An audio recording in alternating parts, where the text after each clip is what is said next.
Really do apologize for that. I did not realize I was... Hold on. I did not realize I was streaming on the wrong category. That's actually the first time I did that in a very long time, if I'm going to be perfectly honest here. I think that it's been at least a couple years, maybe 1 year, bare minimum, since I last made that mistake.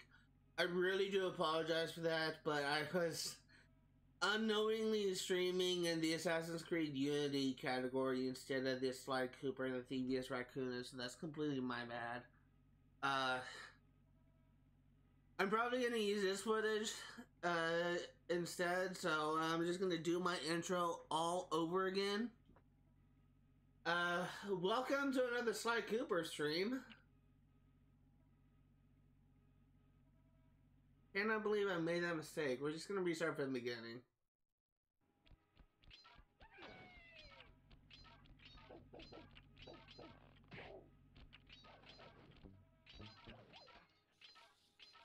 I'm honestly kind of mad about that. I think the last time I made that mistake, the last time I remember making that mistake was when I was 100%ing.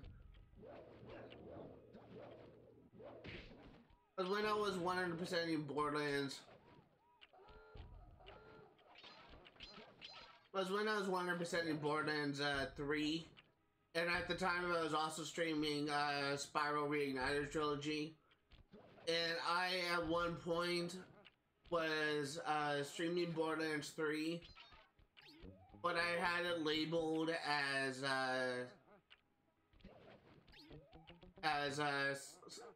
Spiral Reignited Trilogy, so I was getting, no, I was streaming Spiral Reignited Trilogy. It was one or the other, like, I was either...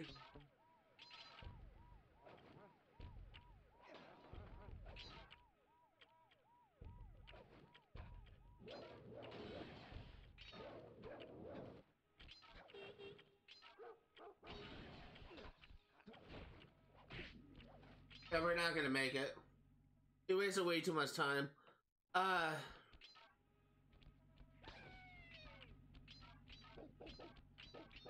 Yeah, to finish my thought, at one point I was streaming, Borderlands 3 after streaming Spiral Reignited Trilogy the day before, and I forgot to change my settings. And I noticed I was getting a lot more viewers than I typically do, and I was really confused for a second.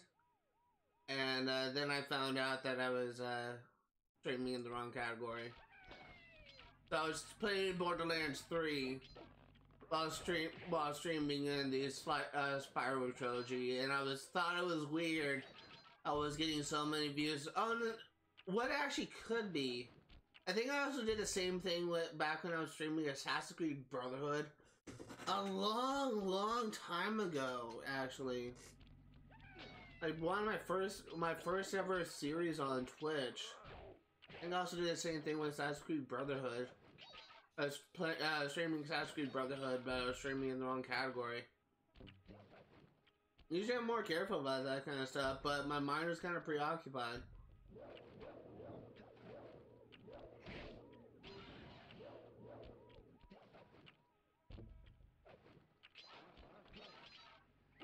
Why did I do that?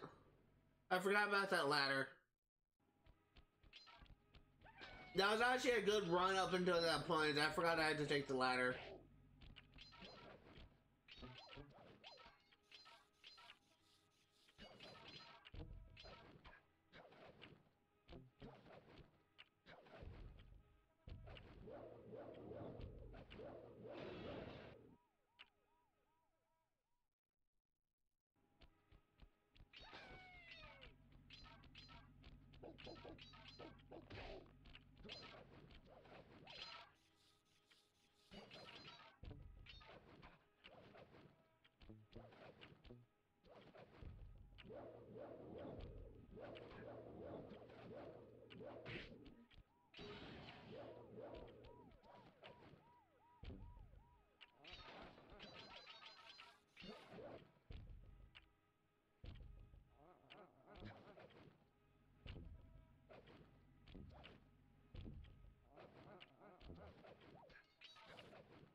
Well, that wasn't intentional. I was hoping I could be. I was hoping I could beat the spotlight.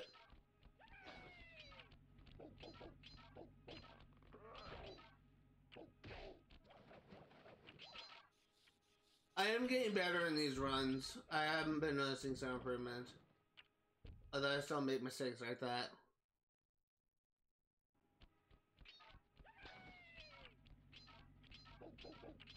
I'm honestly kind of excited to put this game behind me. This game has been an endless source of struggle.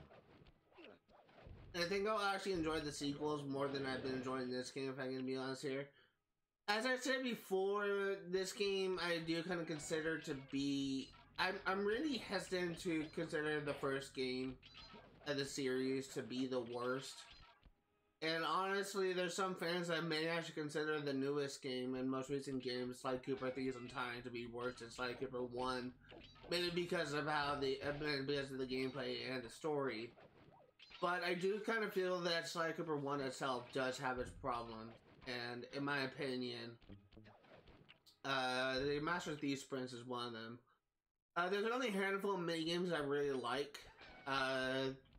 And the rest I kind of despise. I don't like the races. I don't like the, there's a lot of, like, unique minigames that I also hate, but I can probably count the amount of minigames in this game that I like on one hand.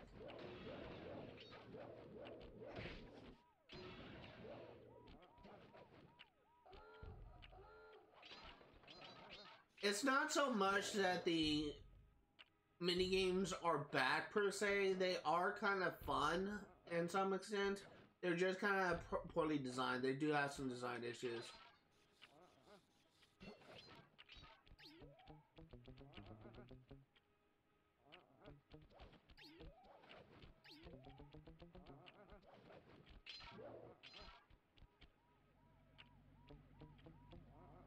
I don't think we're gonna make this. Yeah, we're not gonna make it. We screwed up. We wasted too much time. If I didn't grab the ladder by the bottom in that section, we may have been fine. Oh, we also triggered the alarm in the previous section, I believe. God damn it.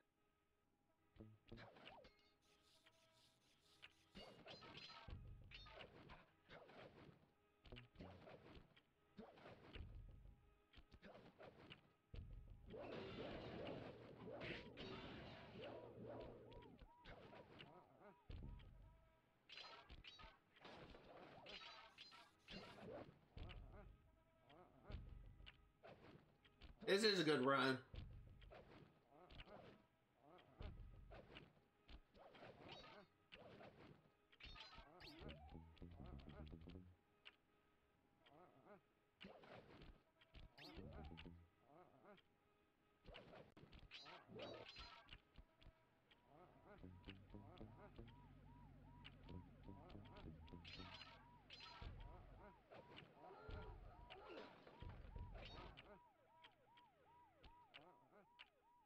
Yeah, we screwed up.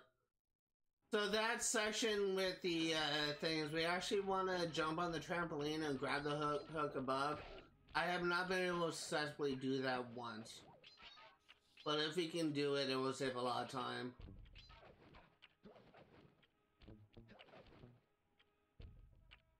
There's a lot of hiccups that I keep on having with this level. Like, we need a lot of stuff to go right.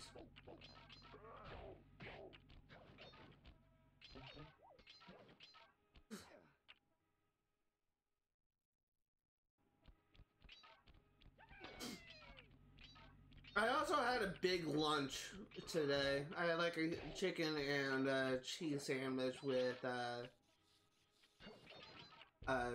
chips. I kind of have a little bit of the hiccups. They're not really hiccups, they're more like dry heaves. Dude, why? I'm pressing circle. Why are you not grabbing the ladder?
If I didn't screw up that jump, I may have been able to make it.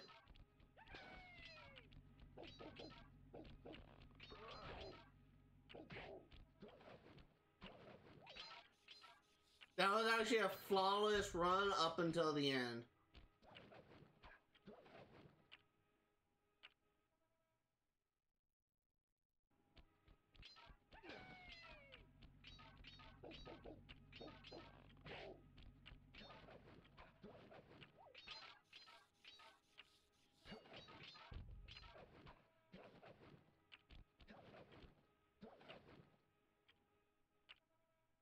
One second. I'm gonna drink some more coffee.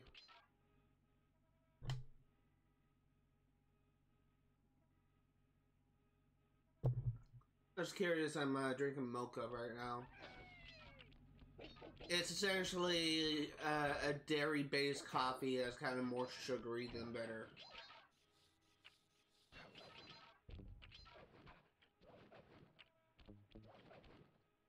Pretty much the only type of coffee I drink.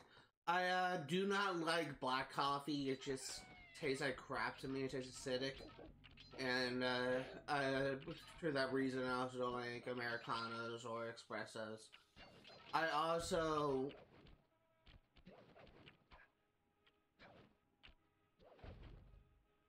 don't like macchiatos as well. That's another coffee type. I had it once. I used to get like a caramel macchiato at my school's coffee shop. My community college coffee shop, actually. But I had it once. I didn't really care for it.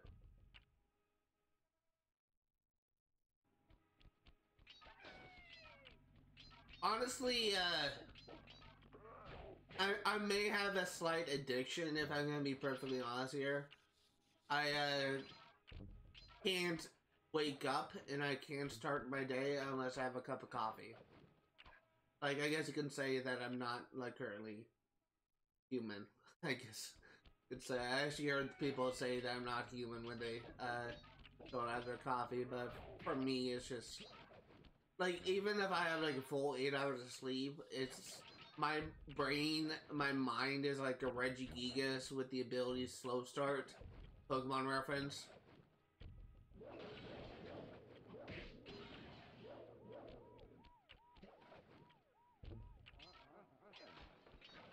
Where it takes a while for my brain to be firing on all cylinders, and it really takes like a couple hours.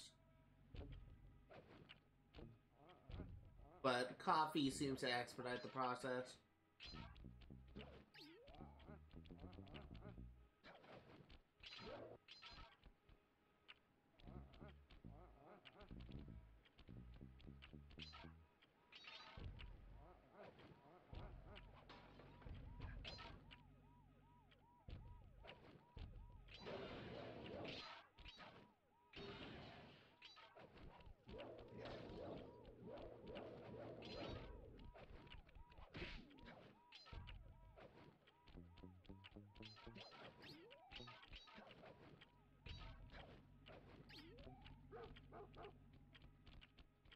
I'm here!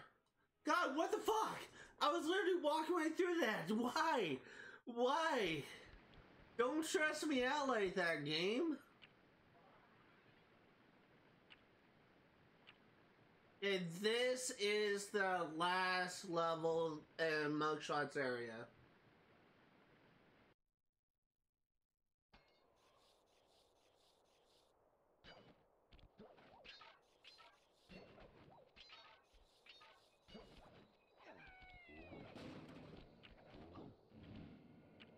I literally press square to attack him.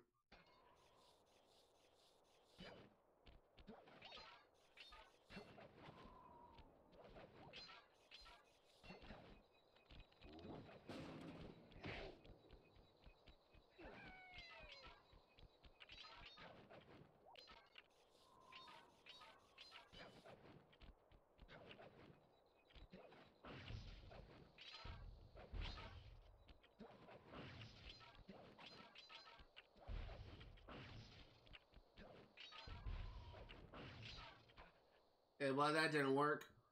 I kind of missed a mattress.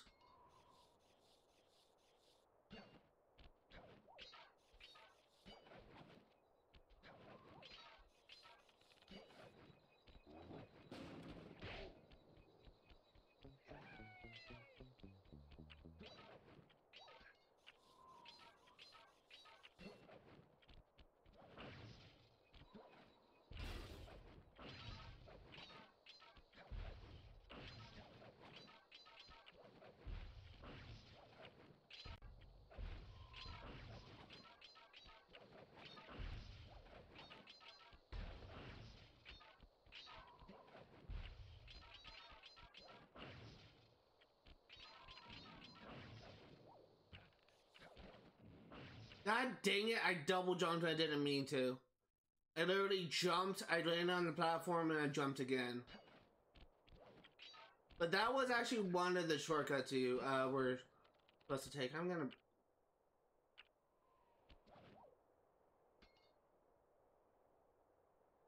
Well, that's one way of doing it, I guess. Not what I wanted to do, but okay.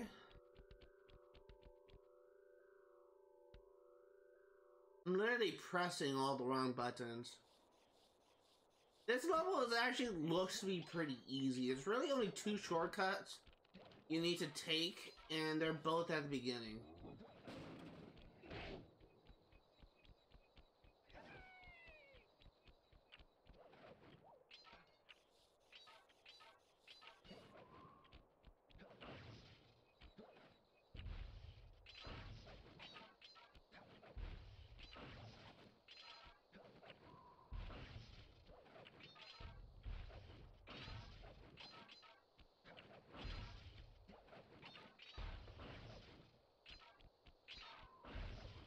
And let's try not to fuck this up again.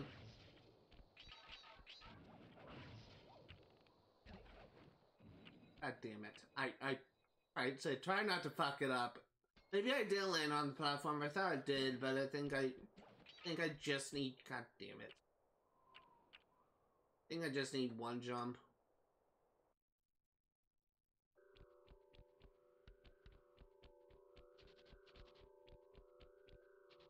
I'm wondering why I restarted. I just exited the level, went back in. The hourglass is on a timer. I have no idea what timer that is. Because I like, for this level, because I like to take out the gambler dog, I want to make sure that I will have time to grab the clock.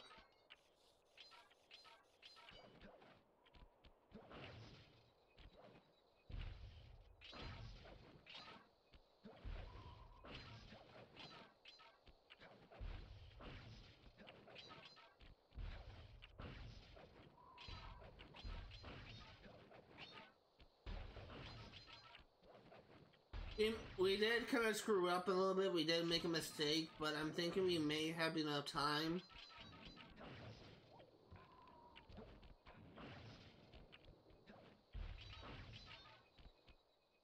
I'm thinking we may have enough time. Well, it doesn't really matter, but I was gonna say, I think we may have enough time to finish. But we did kind of screw up there. Hold on. I have itchy eyelids.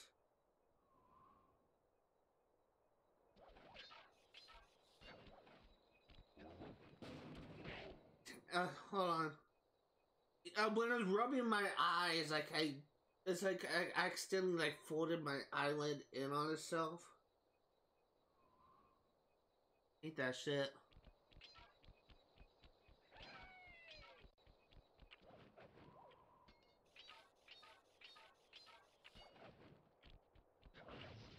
Something I actually found out that was actually kind of funny to me while watching that iceberg video of Sly Cooper. I thought it was actually kind of hilarious how Carmelita apparently has a different voice actor in every single game, which I think is just freaking funny. It's I didn't notice it. I definitely noticed a change in at least one voice actor, because I did. Oh shit! This was where I was supposed to grab that thing. Whoops. I did notice a change with one voice actor, but I didn't think it was true for every single game. God damn it. We can still fix this. I didn't know that was true for every single game. You can definitely notice a difference in between Sly Cooper 3 and Sly Cooper 4. But I never realized that they had like a different voice actor for Carmelita in every single game. I just never really noticed much of a difference. In my opinion, like Carmelita in both Sly 1, 2, and 3 sound so similar to each other. I mean, it's obviously some difference, but I thought that the differences in voice quality can be made with the evolving recording equipment, or it can change as the person grows older. Now, specifically related to puberty, but in relation to as they age, their voice strains more. And especially becomes more prevalent in within the elderly, where their voice tends to crack more, I guess. And there's, especially if you're like really old and there's kind of, your voice kind of trembles. But as voices do change, and it's not just like getting deeper, like there's inflections of your voice that do change as you get older. Hold on, I got my eyelash this time.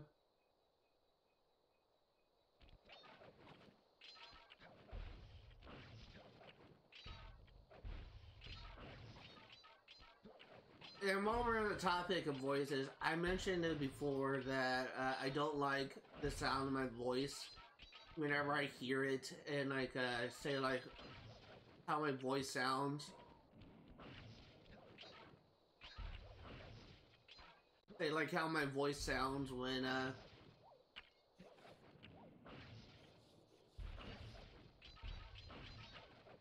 I'm recording for Twitch.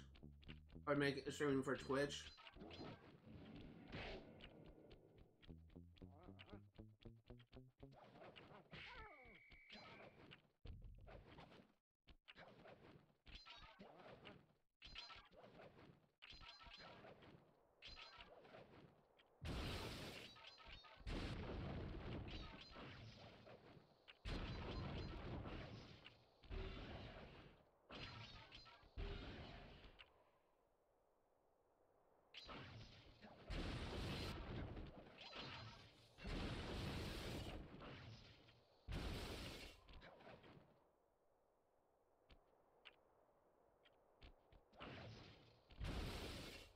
Even though I made a lot of mistakes, I may still be able to finish this.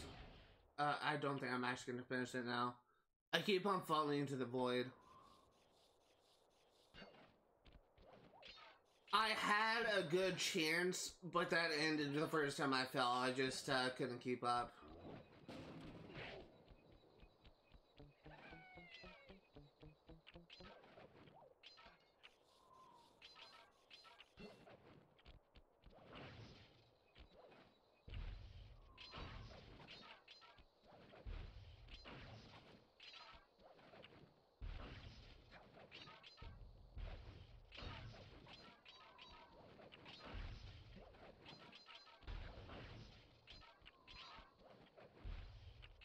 And this level isn't particularly hard. Just kind of tricky to get everything done.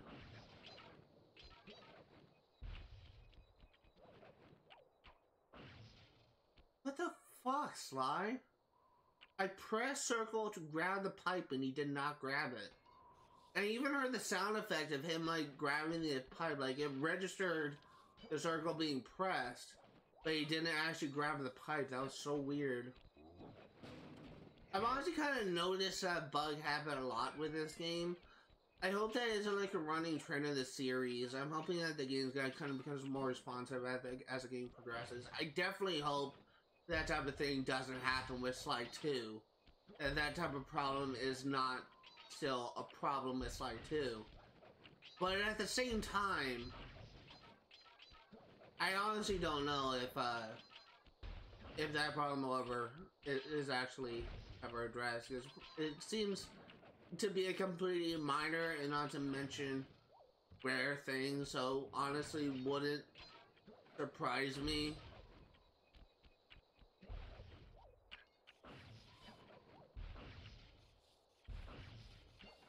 It honestly wouldn't surprise me if that's kind of like a running problem with the game.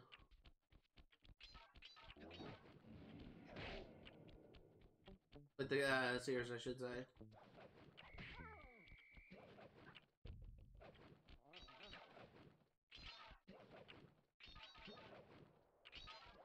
Hey, do not fall into the pit, Sly.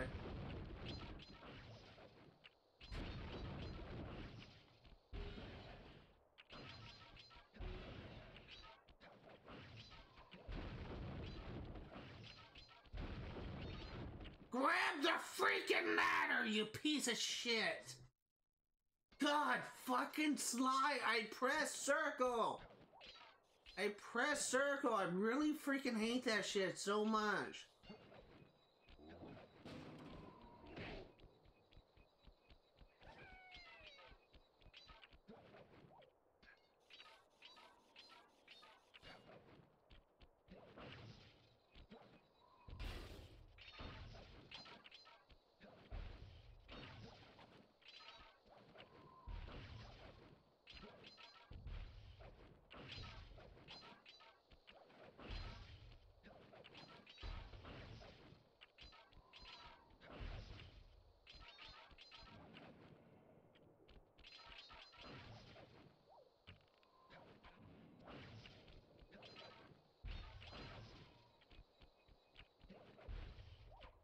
I pressed circle!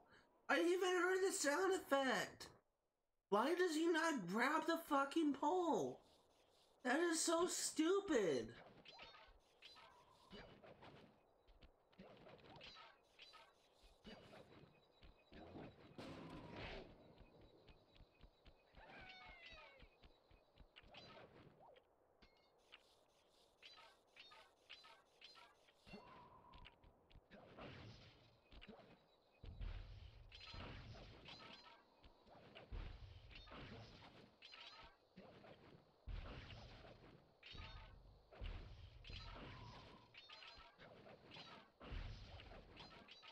My dog is barking right now. I think my mom actually just got home, so...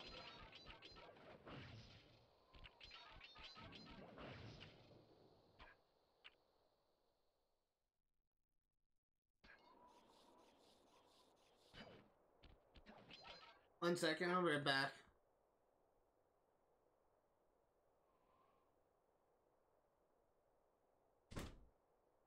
Arlo!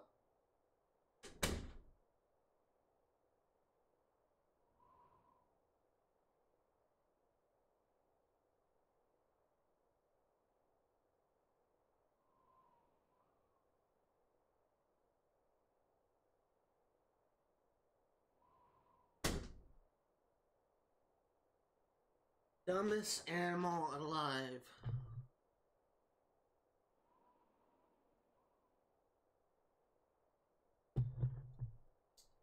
The dumbest animal alive, and that's me being generous.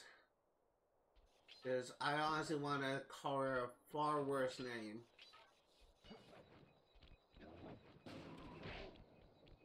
And probably use an offensive slur.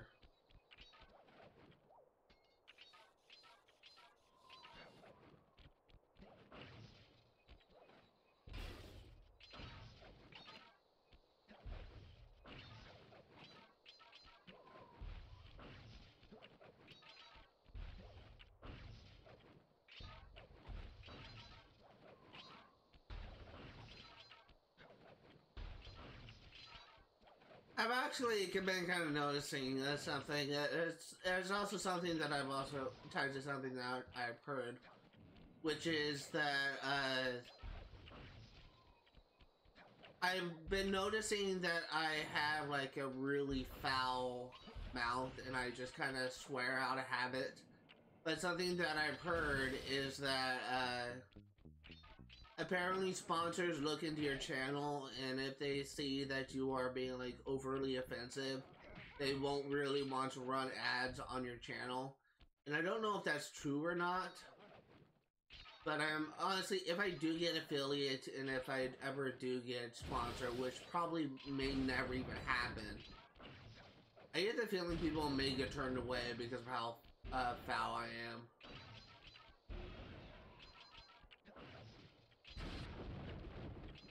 Grab the ladder, Sly! I'm pressing circle! I am pressing circle!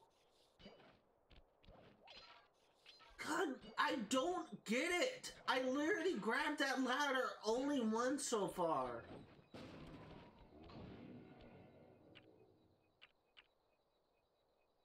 Why does he not do what I want him to do?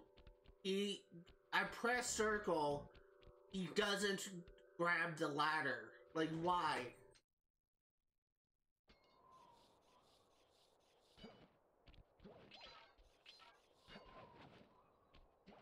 This level isn't even that hard. It's just, objectively speaking, this game, the Master Thief Spinach is very generous.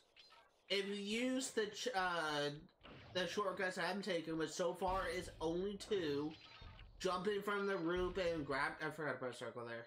Jumping from the roof and pressing circle and grab the clothesline, and then jumping on the clothesline that falls to grab like a section further up. Those are the only 2 shortcuts you have to take. The rest is legit. The level itself isn't even that complex. It isn't even that hard. The only reason why I have been failing is because Sly is consistently not doing what I tell him to do. Like, I press circle, you're supposed to grab a ladder, and he doesn't grab the ladder, and instead he just falls into a pit. I do not get it at all.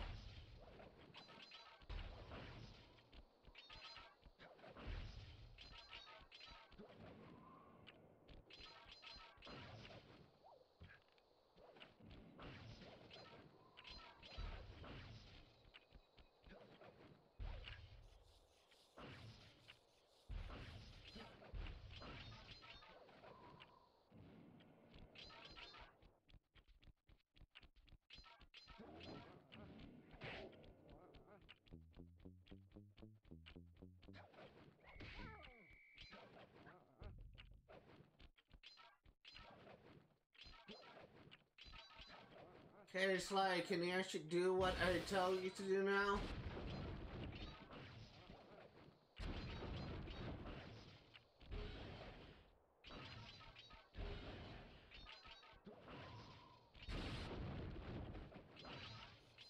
Thank you so much.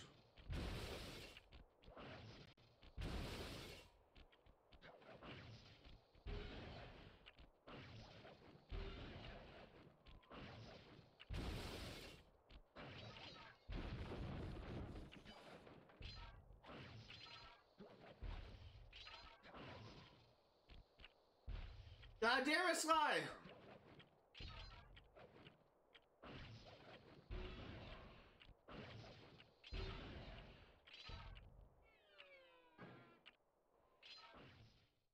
How can I make that go faster?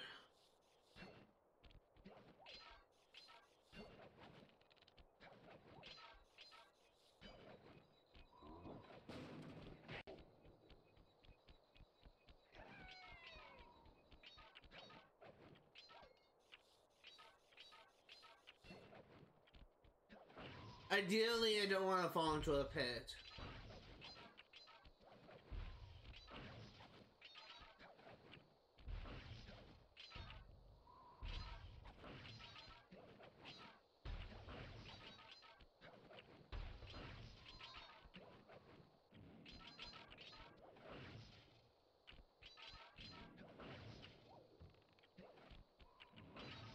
Ideally, I don't want to do that.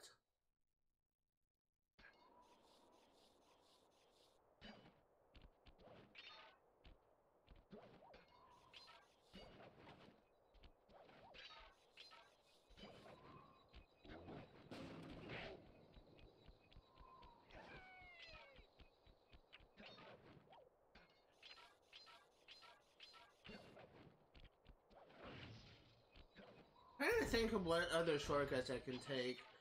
I honestly can't think of any. I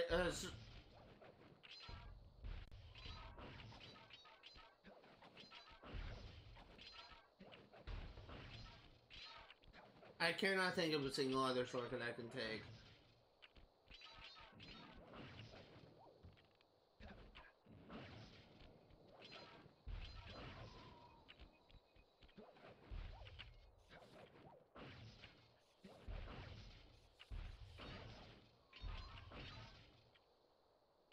I was hoping that could be a shortcut.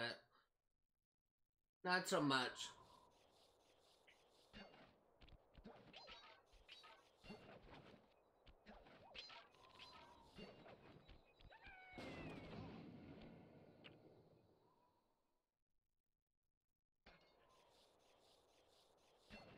I do like how restarting the game as soon as you get hit and would typically lose a life doesn't actually cause you to lose a life.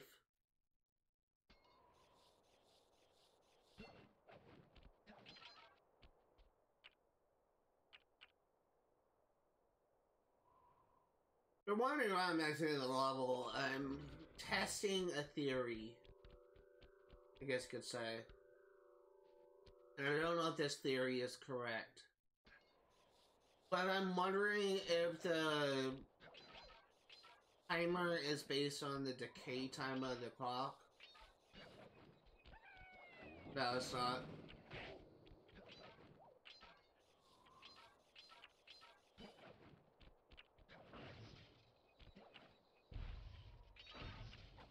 By that I mean, I've been noticing that the alarm clock,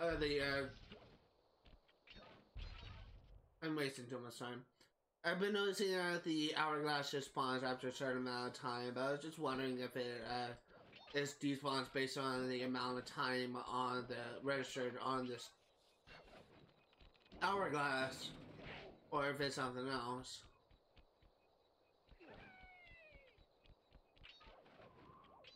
I'm honestly trying to think of any other shortcuts I can take, but none are coming to mind.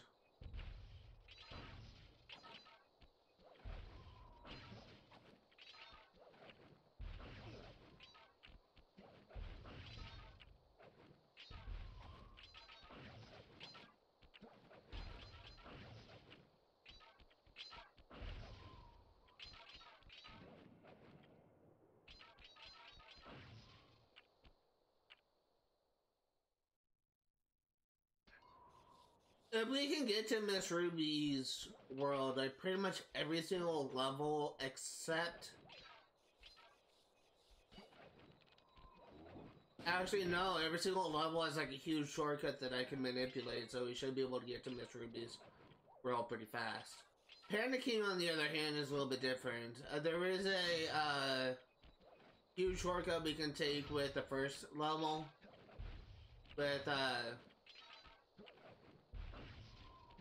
with Perilous Ascent, but that level isn't really that hard to per se. There's another level like for the sneaking one.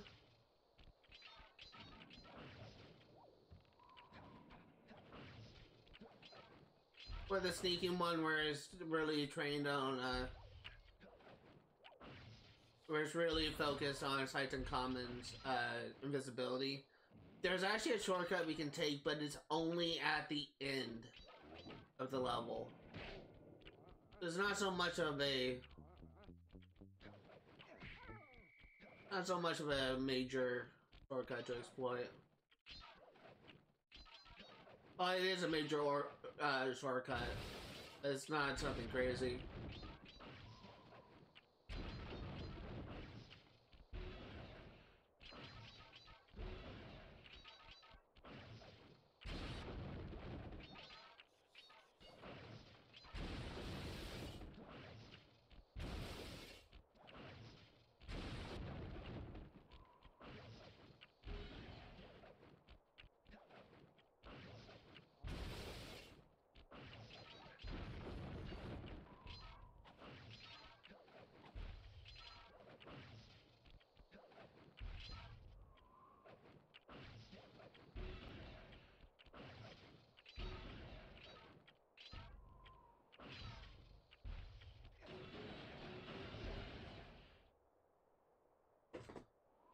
We did it!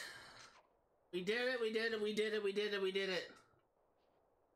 3 seconds to spare, I think. Let's actually see how close that was.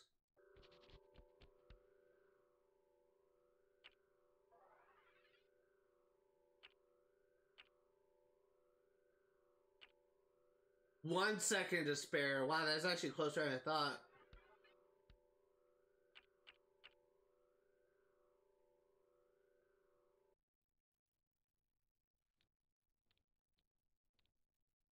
Okay, so we have done all 6 Master Thieves sprints in Clockworks, and Raleigh the Frogs thing. We have done all 5 in mugshots thing. We are about ready to start doing the 4 things in Miss Ruby's area. Now the one that we're gonna do first is the Dread Swan Path. Really only one shortcut to take, if I'm gonna be perfectly honest here. But it's a pretty big shortcut, as it takes about about half of the map. And I'll show exactly where it is. We're gonna play normally until we get to that point though.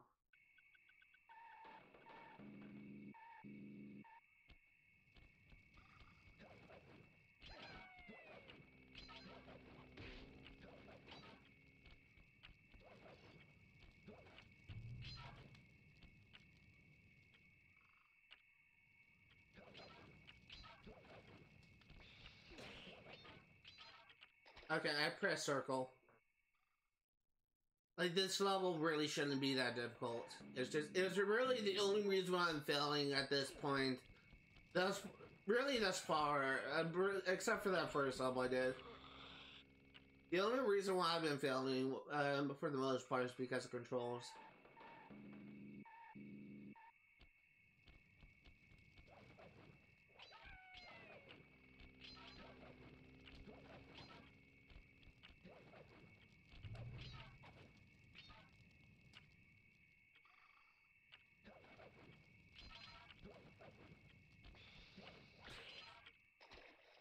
I need to not fall into the water slide, because that's taking too much time than I would care to lose.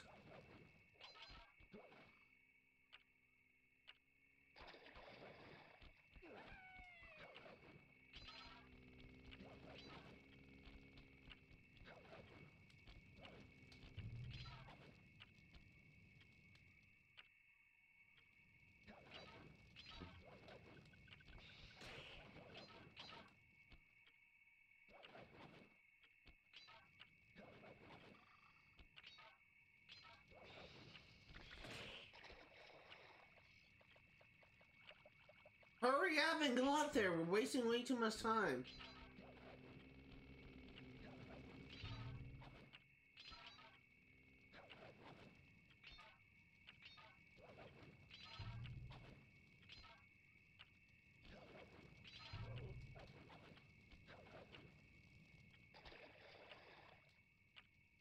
I need the camera to cooperate. There's a huge skip you can take right there where I jumped, but I couldn't see where I was going because of the camera.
Okay, so there was a way for you to stand on that rock, but I couldn't get side to stand on it. I think it might be better. I think I may have enough time to just do it legit to get to that point.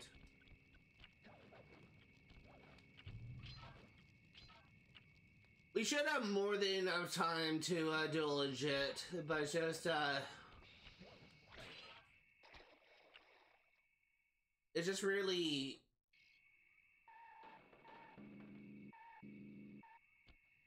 kind of really hinges on that one thing.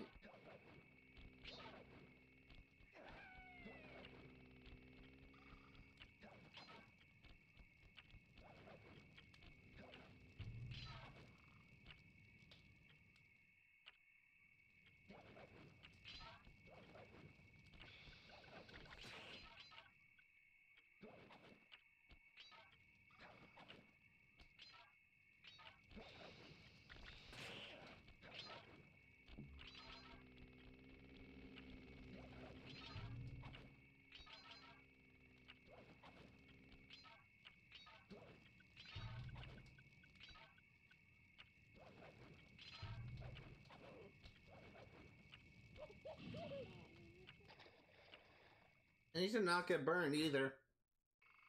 Water I can handle.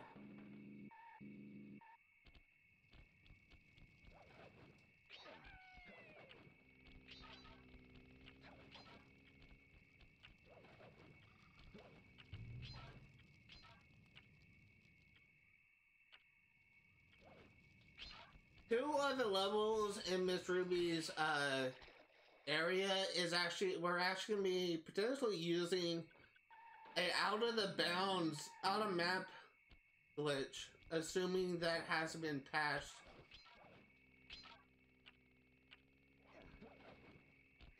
Assuming that has been patched in the HC collection. Gonna try that first, because if we can get it to work, then we could potentially complete two of these really hard levels. We could potentially complete two of these really hard levels within like 10 or 30 seconds, which will be a huge time saver.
I should have smashed him with a cane. I missed the freaking shot. I missed the attack and I just decided to say fuck it. And it completely worked. Not in my favor at all.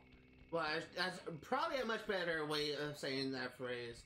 Is it didn't work in my favor at all. Because that's how you English properly, Zach. Mr.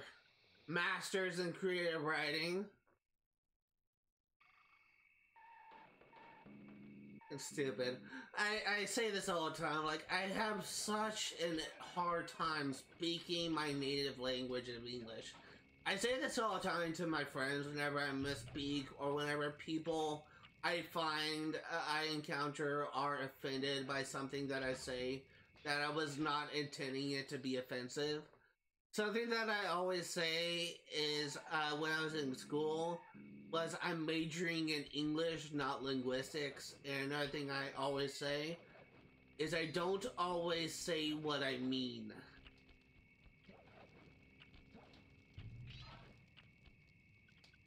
And it's just, I'm more skilled in writing complex stories than I am in speaking my native language.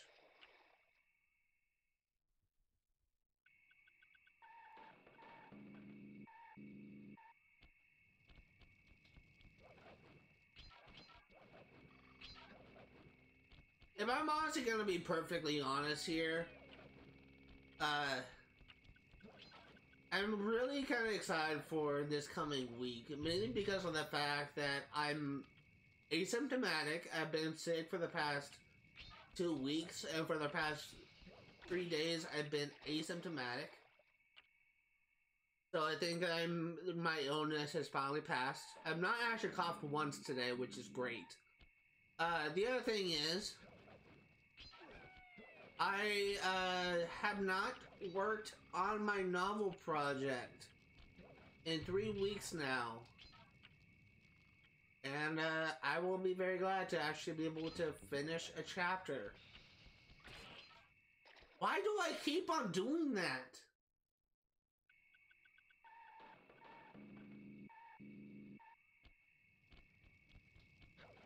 For those curious, my go-to spot to write is either at the library, the local library, which I don't like to go to that often because it has like a lot of homeless people that congregate there. I press circle. It has a lot of homeless people that congregate there because they can just I don't know, but there's also a lot of issues with elderly who look like crackheads, if I'm going to be perfectly honest. I live in a really shitty town that has a huge homeless problem and a huge drug problem. And to put things into perspective, not far from where I live, there was actually a illegal puppy ring where this person was caught illegally breeding dogs, really essentially in city limits, just off the beaten path. I'm not making the same mistake. And they apparently were just caught and arrested. Their dogs were rescued by the animal shelter, and really not that far from where I live. In fact, apparently one of the dogs was a crossbreed between a German Shepherd and a Husky.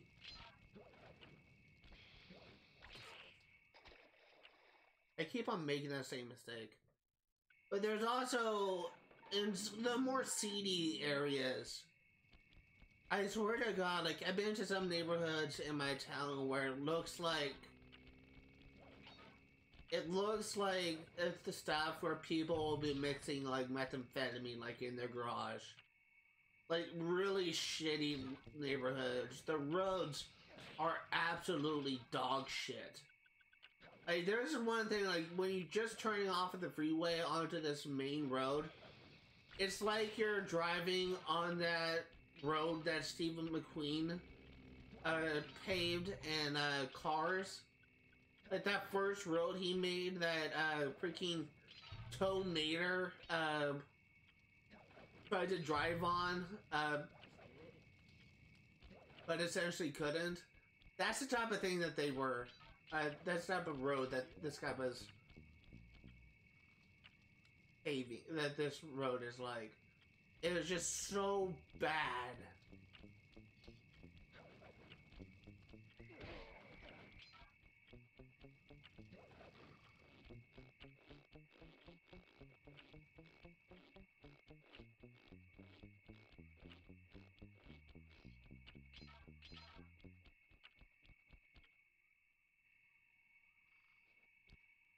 And every single time I turn left onto that road, I swear to God, like, it always feels like I am doing it wrong.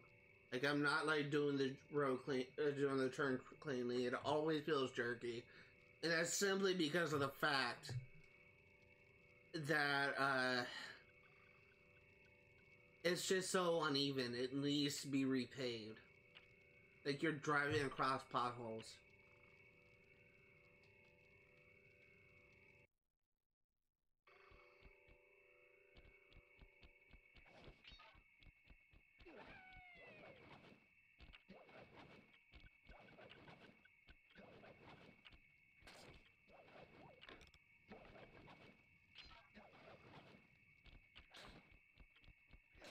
This is a level where we're going to be doing an out of bounds glitch, and I'm really hoping it works.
So that's one out of bounds glitch.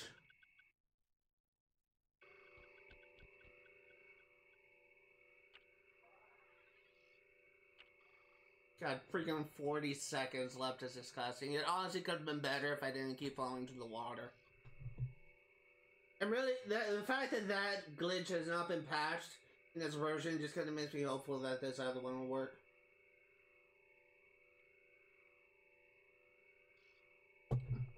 And I'm actually gonna look at that video one more time. The one that we are going to do is Grave Undertaking. But I need to look at this video one more time. For those curious, a video that I am referring to is a 30-minute video by the YouTuber Cooper Curse. COOPERCURSE.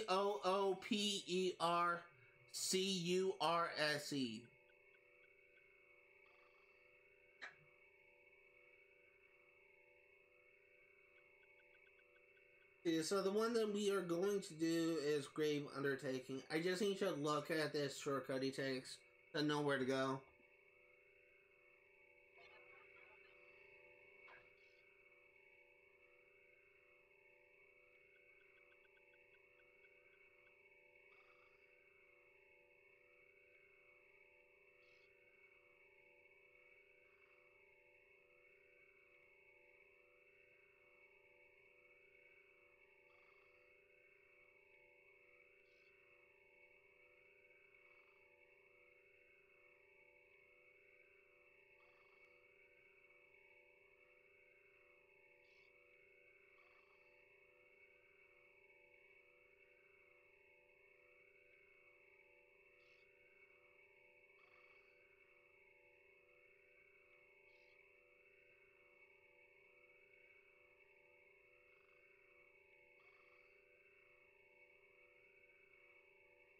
This one may be harder to pull off, but we're gonna try it.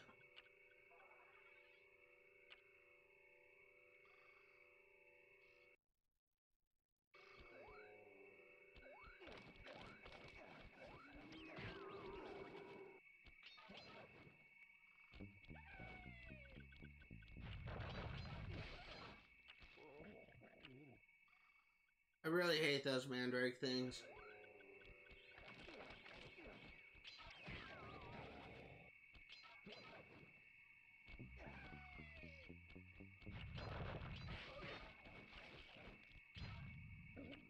I attacked him.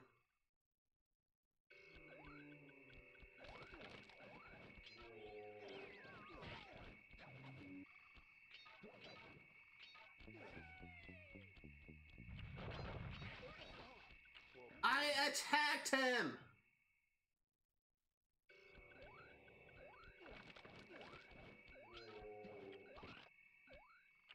That was just stupid.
Dude, I can't freaking see with the camera angle, game.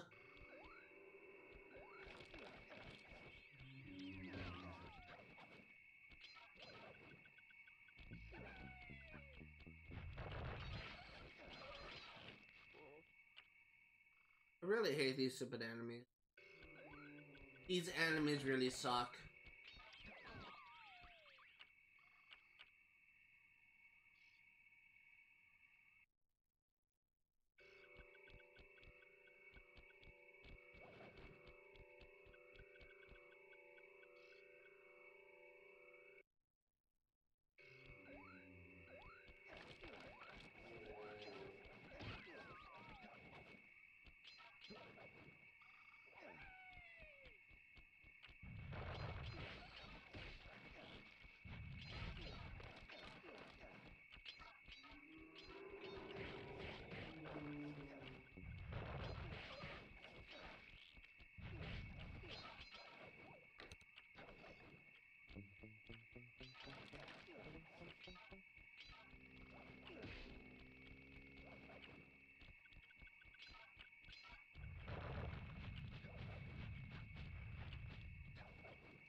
Okay, well, I did it once, so it is possible to make that jump.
There we go.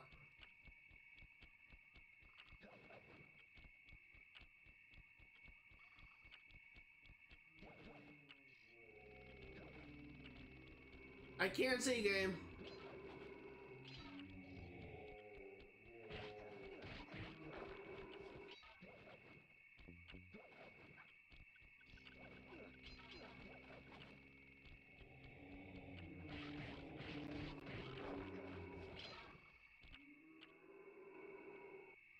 You can jump right into that area with the goal, but I kind of screwed up the jump, so I couldn't actually pull it off.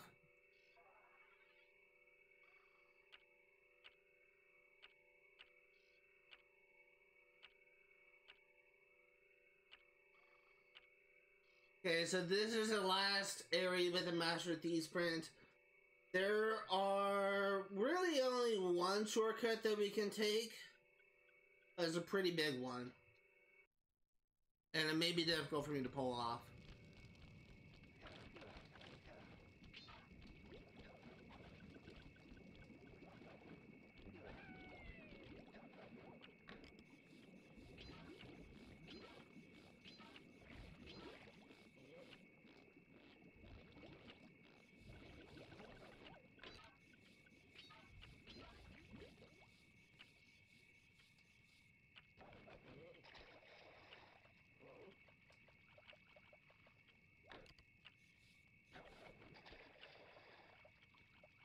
We're wasting a lot of time. I'm just gonna restart. I think I know what I'm doing wrong, though. I was curious. I was trying to jump on the platform above me. I wasn't trying to jump on the platform to my right, but I think that's where I'm supposed to jump to.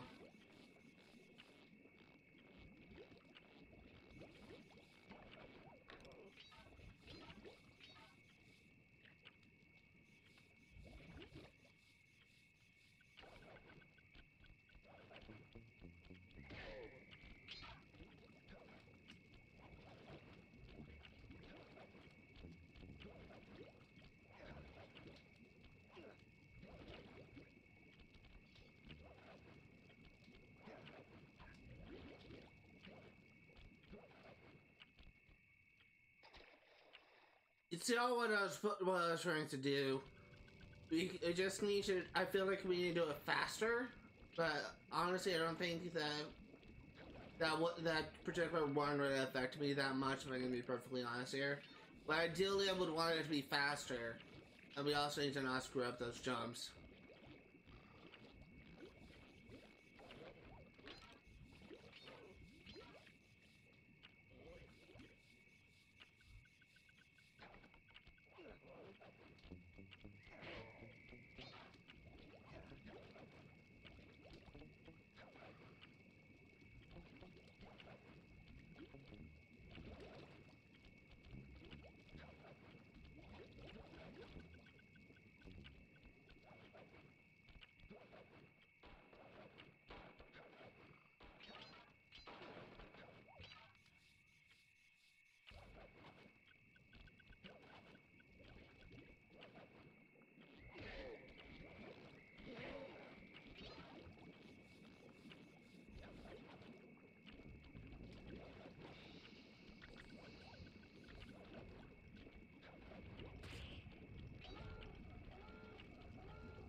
Come on, get up!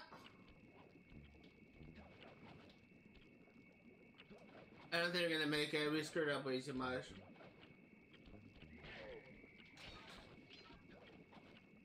Yeah, we screwed up way too much. I'm just gonna restart.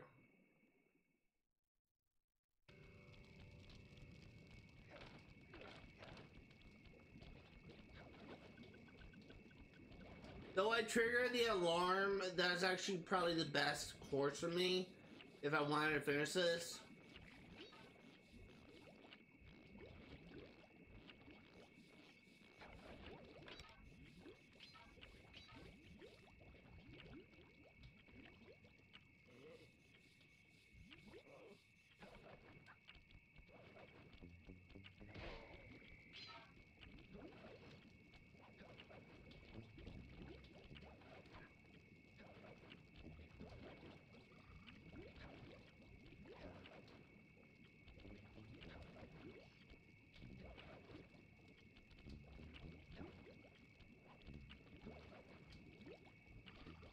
Yeah, we're wasting way too much time on this.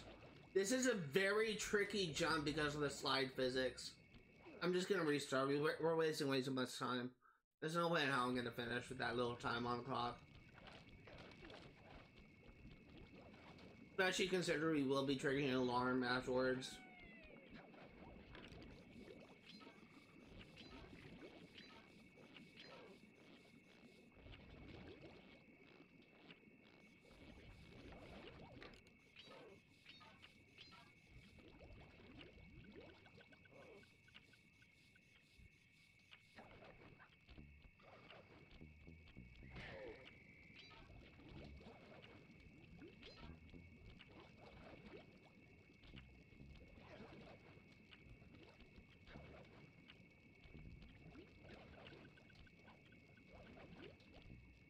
I just need to figure out the trick to this jump.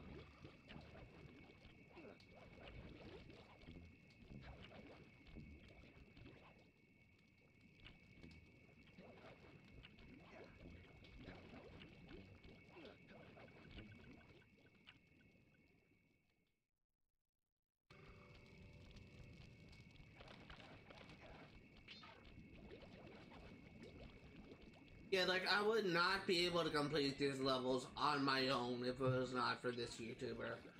Huge shout out to Cooper Curse. He's actually one of the most dedicated Sly Cooper YouTubers in existence. He has like walkthrough videos for pretty much everything Sly Cooper. The dude's insane.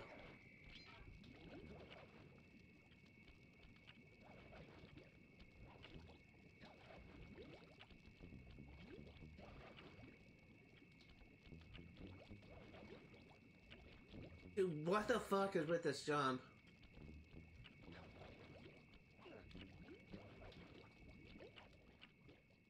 I can just make it up there in a reasonable amount of time. The Cooper Curse really did it in like 2 tries. So there's definitely a trick that I'm missing. Problem is, I don't have all day to practice it.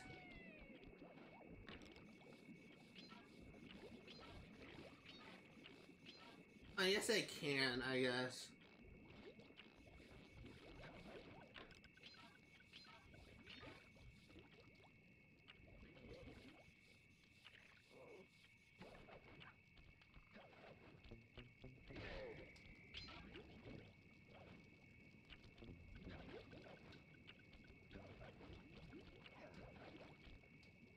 That's perfect.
Should be able to make it now.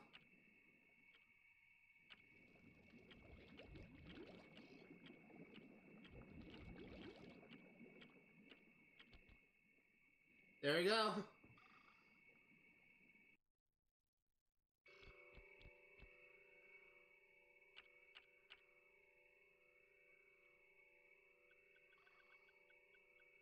Dude, I just looked at the clock. We got a lot done. We got a lot done.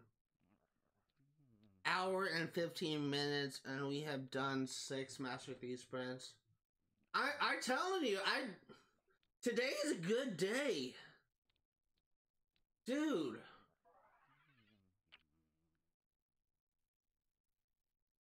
Today is a really good day.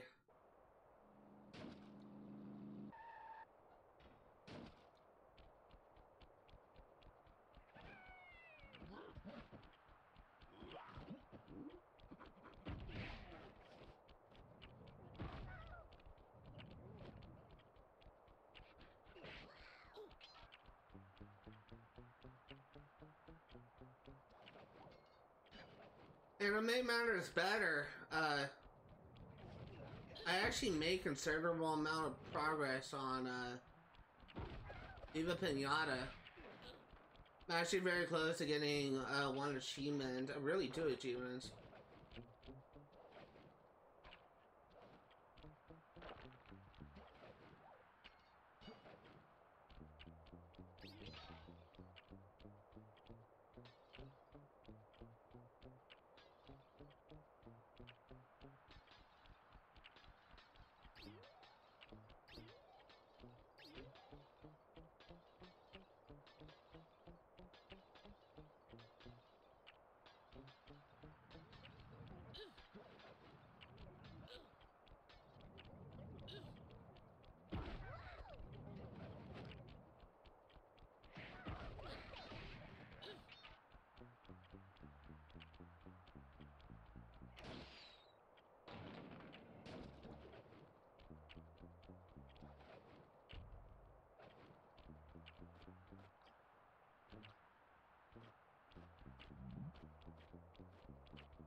Well, that's what you're supposed to do.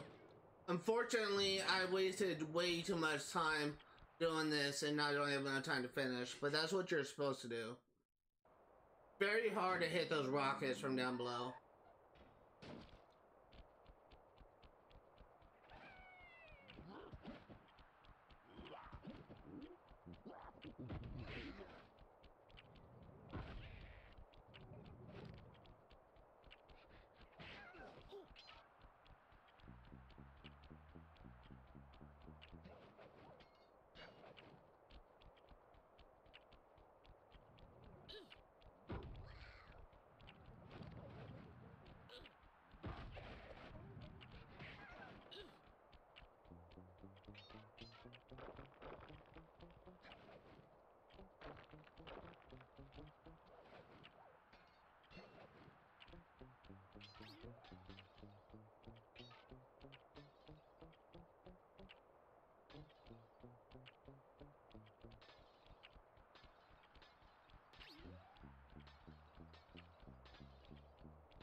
Freaking dick. Luckily I had extra life, so I was willing to waste a little bit of time doing it.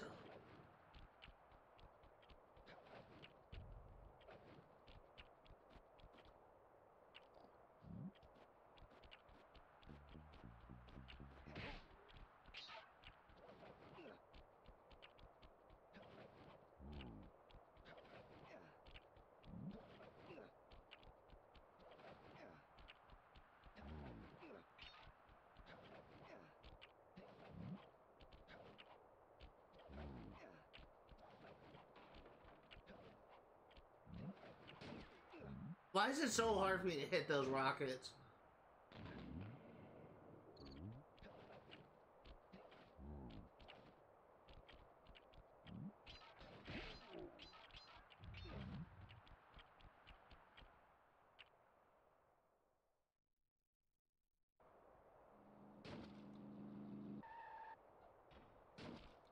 Those rockets are so hard for me to hit for some reason.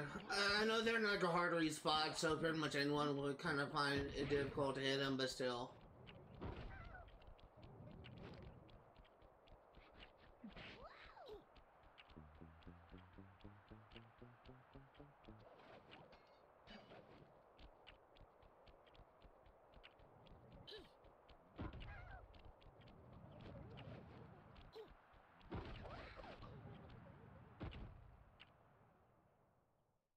I cannot stress this enough.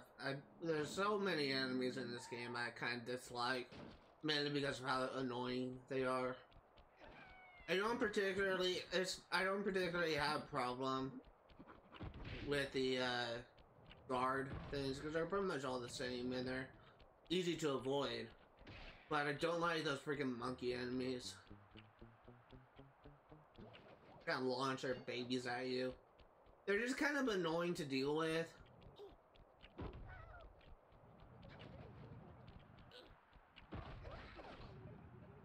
You can destroy those snowballs, but it's really hard to hit them.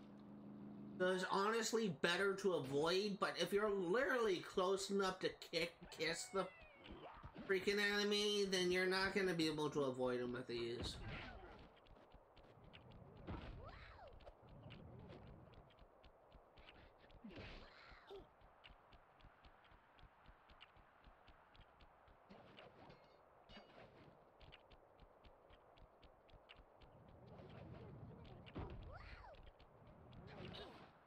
Dude,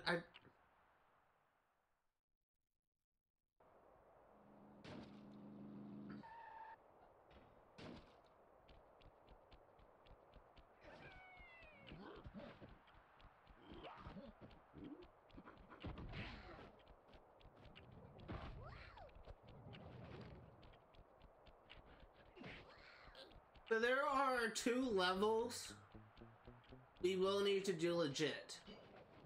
One of them in this world, I should say. One of them is with Carmelita.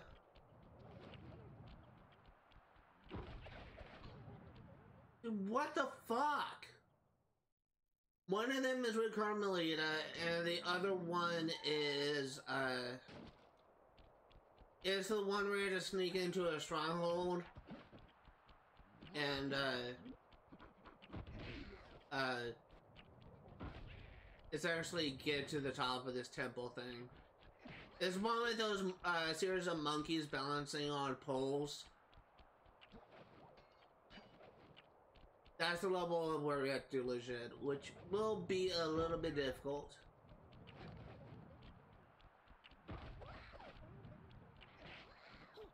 But I'm confident that I will be able to do it.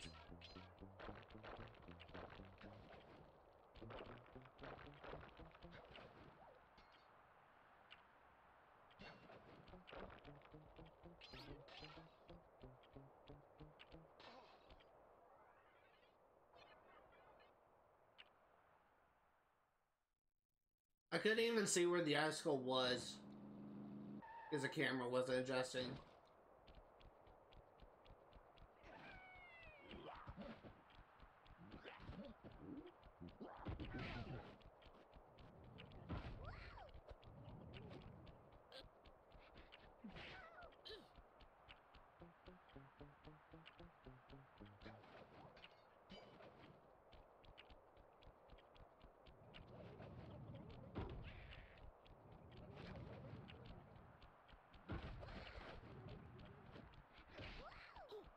Hold on. My thumb was slipping off the joystick and I wanted to drink my coffee.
There we go.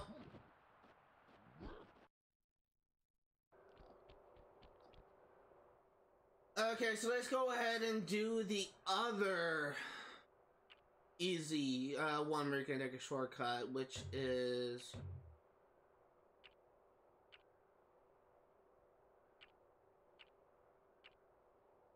Unseen Foe.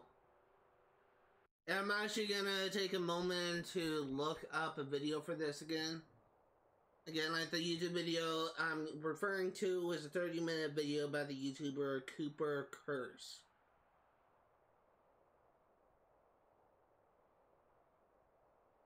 There's one shortcut that I am aware of, but it is kind of a tricky thing to pull off.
Okay, so this jump is freaking insane. I have no idea how this guy figured out you can do that, but there's technically 2 shortcuts we can take here.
Ah, shit, I screwed up.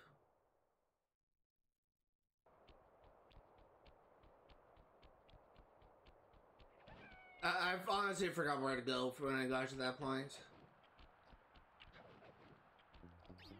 I thought I was actually on a different part of the map.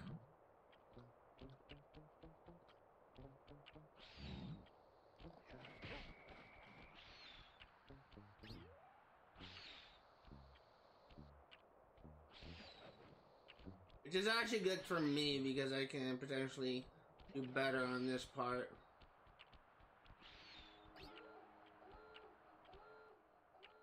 And then I immediately get hit by the lasers.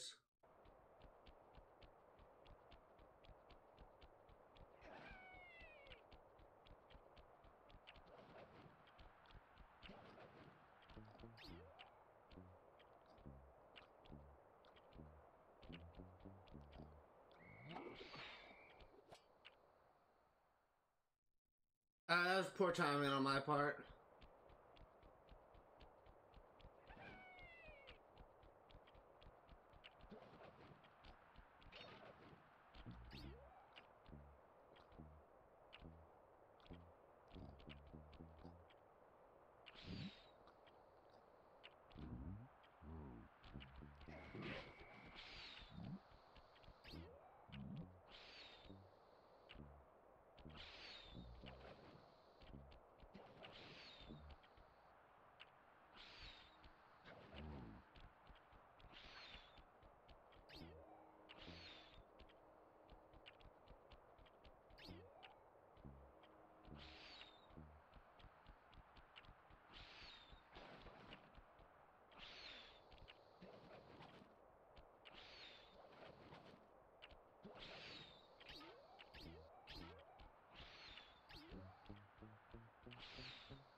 Okay.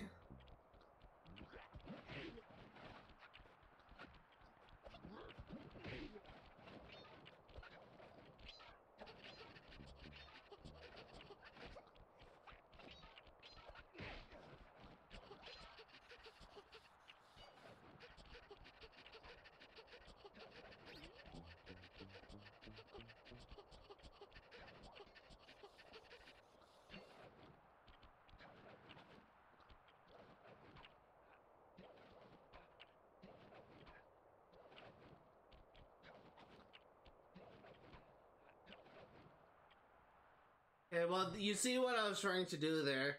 It is possible to jump clear over that, but you need to, like, jump on the thing above it. And that's what I was kind of having issues doing. But that's really, like, the major shortcut that you can take, because it just clears off a good chunk of the map.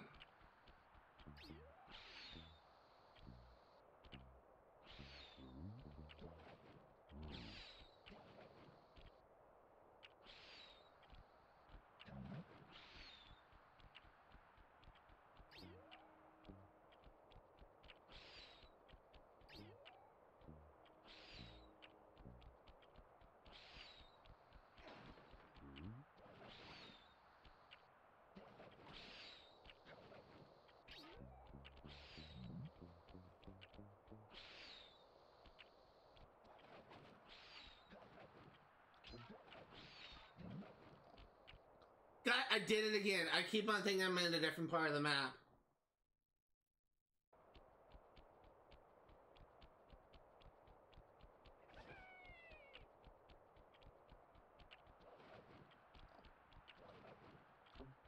I am getting better at this section, so it shouldn't take me too much longer.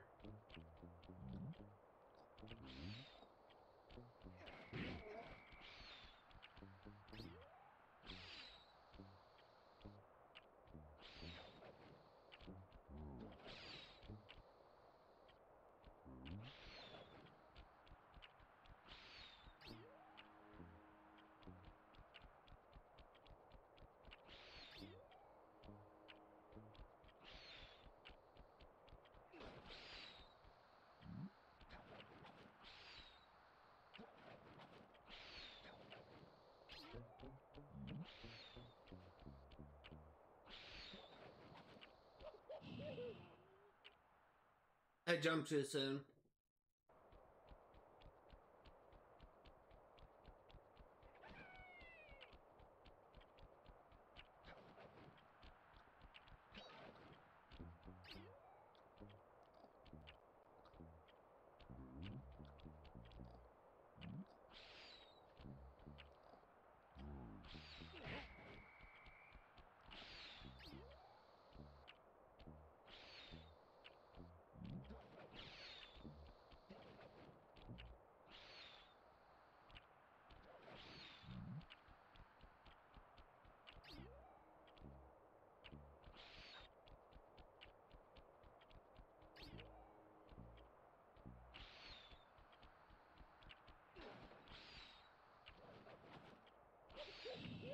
Okay, that was my fault.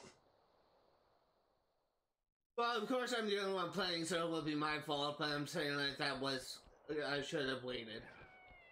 That wasn't like anything about the enemies like being cheap or anything in the game at all. That was just strictly me being dumb. I do not have like a good solid foundation behind arguing that it was against fault in that one. That was completely on me. I do notice that I do typically, especially for Master These sprints, I do tend to blame Sly like not grabbing something he's supposed to grab, but that one was definitely on me.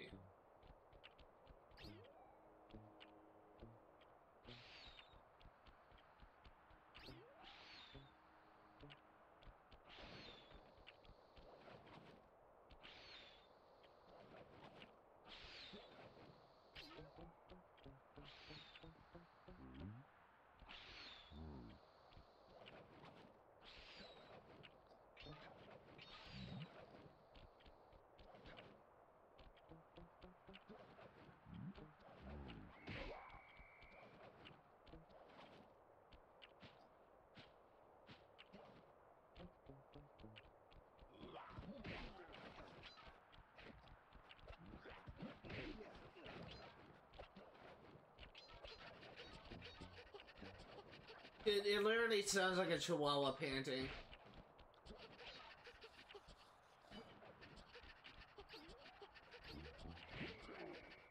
Did not mean to do that.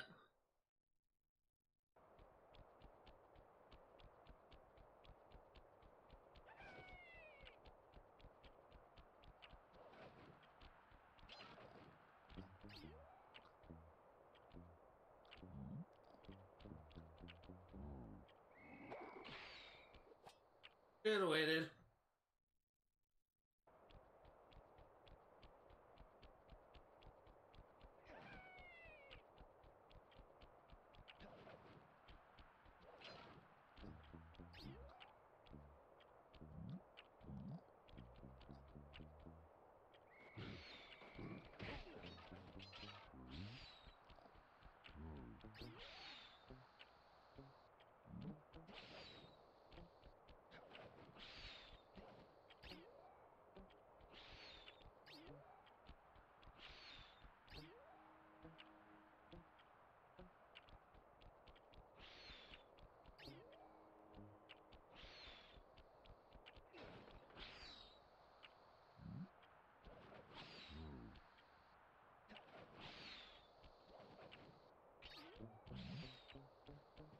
I think we're making good time here.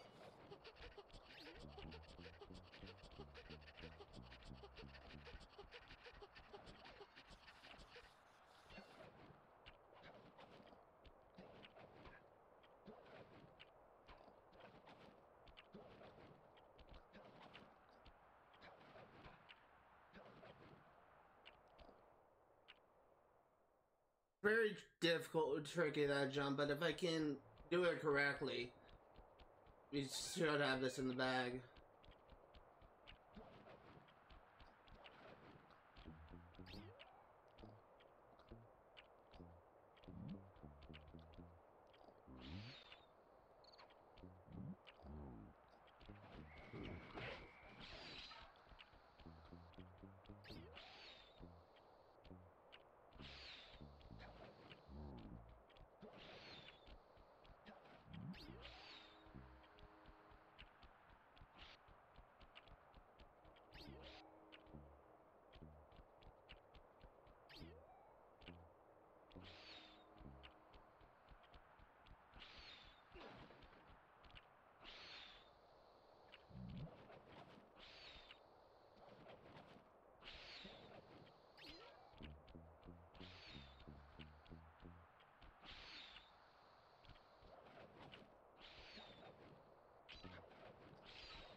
Okay, this will be another attempt at the prize.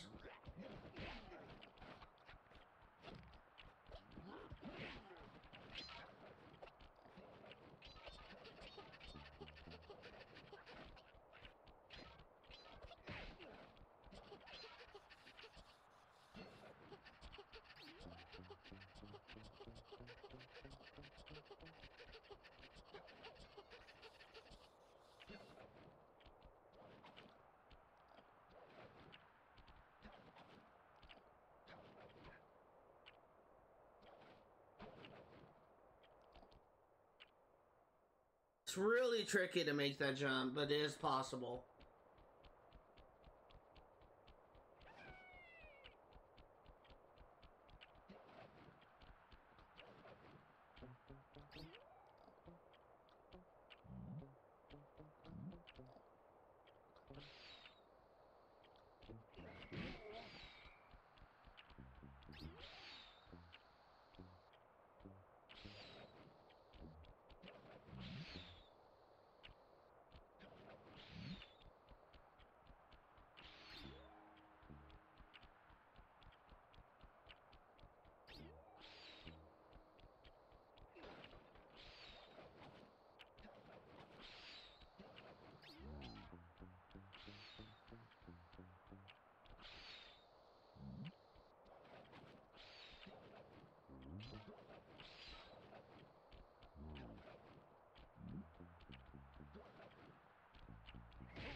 Okay.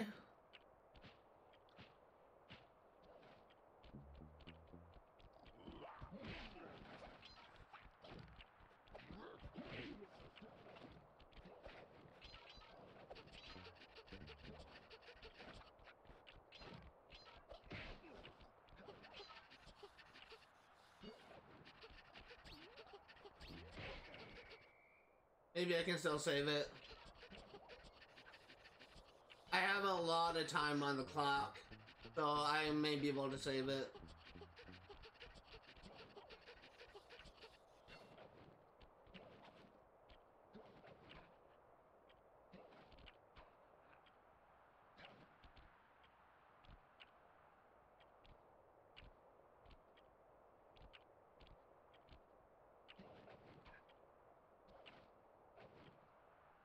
I lost it.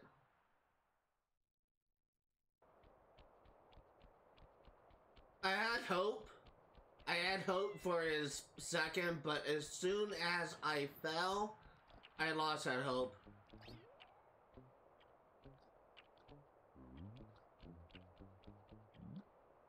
By the way, that's not what I've been trying to do. You can ledge grab an area higher than that. And that's what I'm trying to do.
Okay.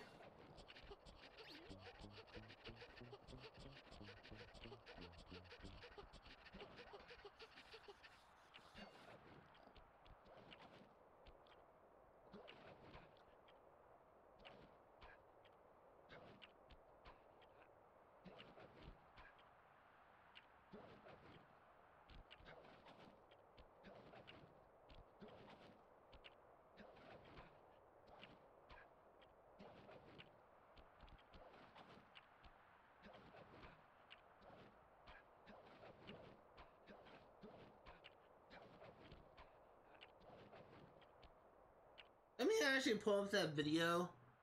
Trying to figure out what he did.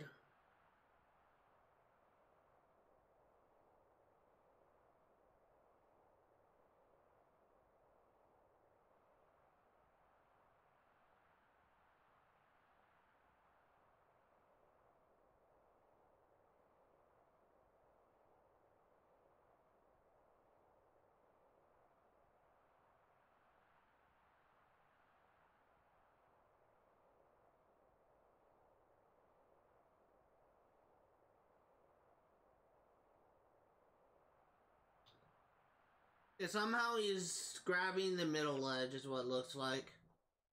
And I'm just not able to get it.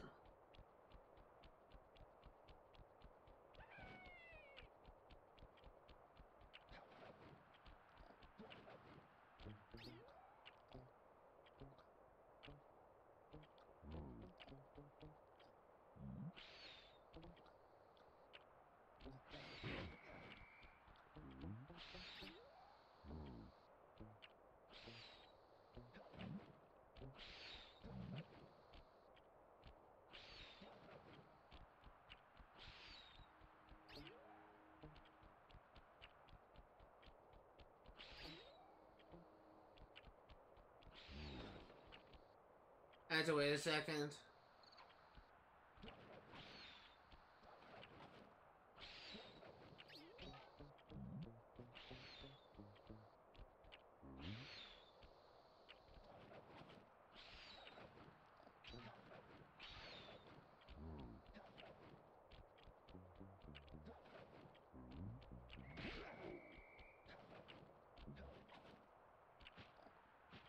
He finished at a timer with like 15 seconds on the clock. So I know there's room for error, and he triggered the alarm.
I can't even make this.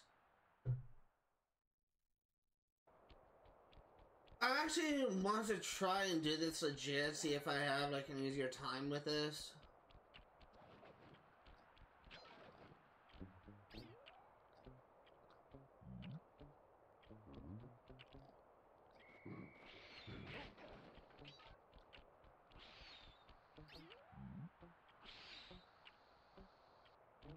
I also want to check his other playlist, which shows different routes, and see if he has like a different, more easier route for me to pull off, because it's maybe like too complicated for me.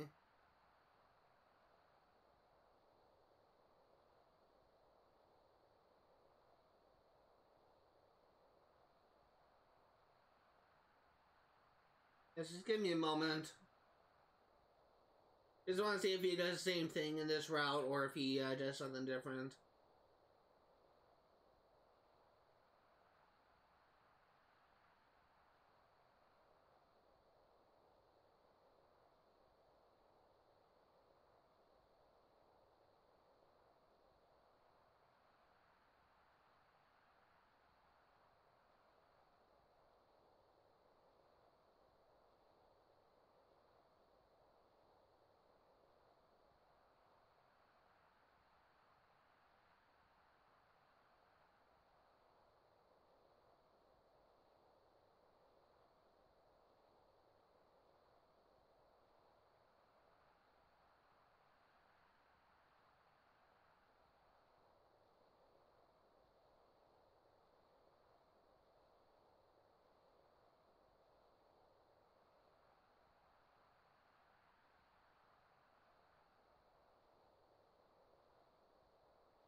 Again, like the YouTuber I'm using as a reference, as a guide, is a YouTuber called Cooper Curse.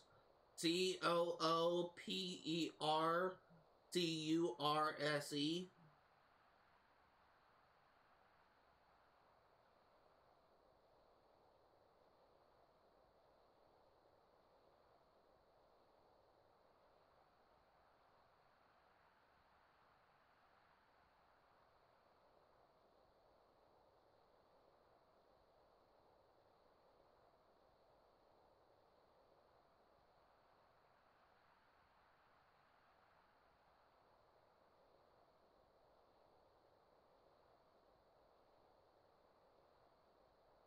Yeah, it may actually be easier for me to try and do it the way you're supposed to, so let's just continue.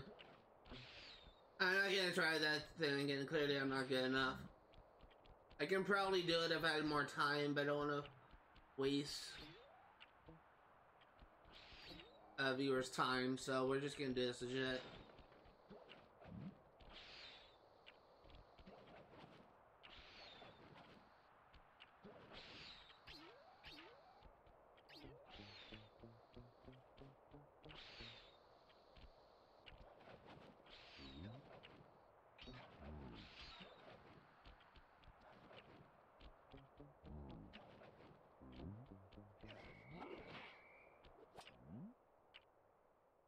So it would help if my cane actually hits the enemy.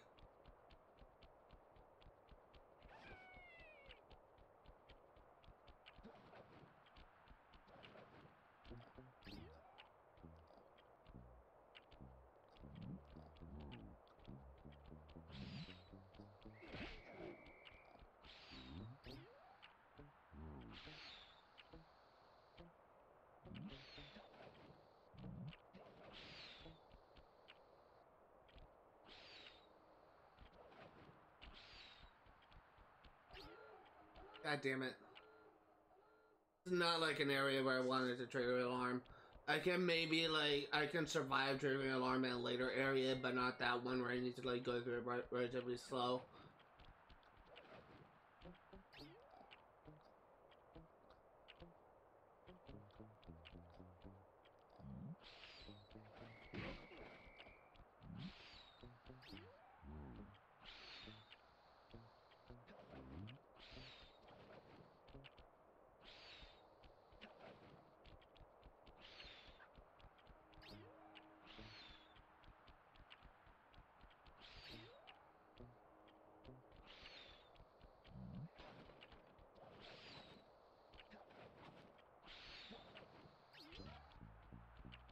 and making a lot better time.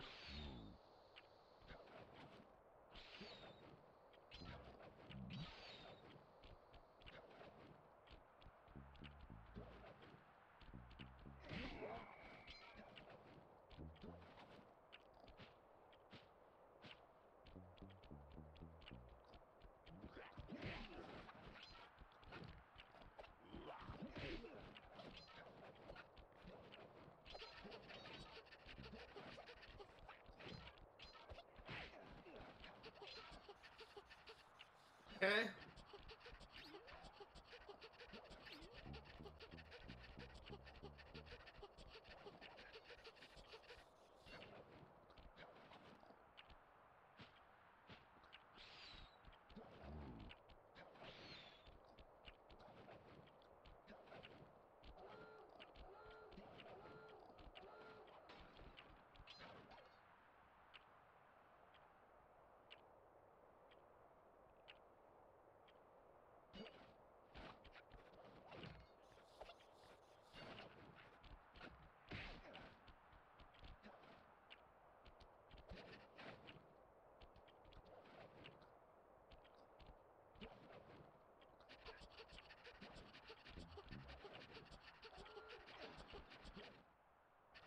There we go.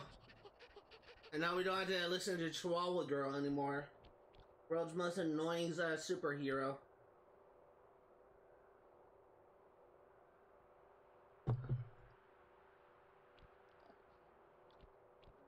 didn't mean to do that. I was trying to open my menu. Okay. Last two levels. Let's end it. Let's finish it off. We are going to say Duel by the Dragon for last, considering this was the last level where we got the save. I think it'd be kind of a cool concept for me to save that for the end, the final Majesty Sprinter we're going to do. Let's do Flaming Temple of Flame.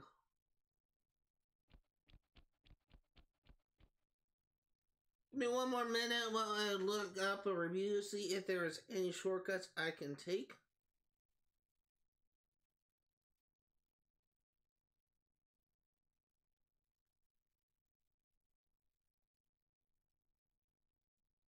Again, like the video, the YouTuber that I'm using as a guide is Cooper Curse.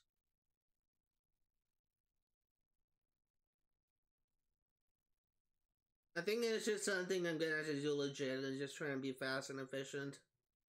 I don't think there's really like anything major I need to worry about.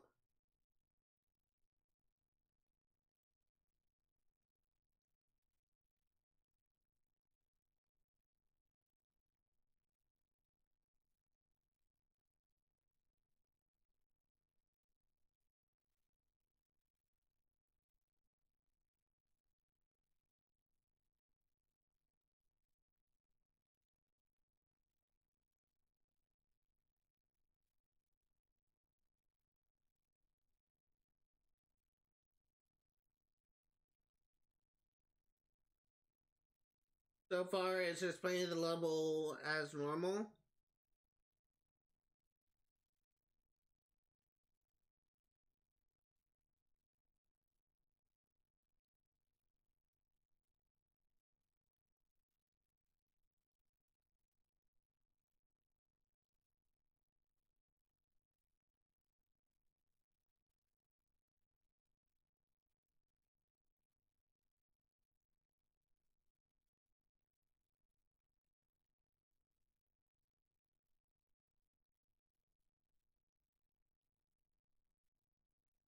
Okay, that's a pretty big shortcut.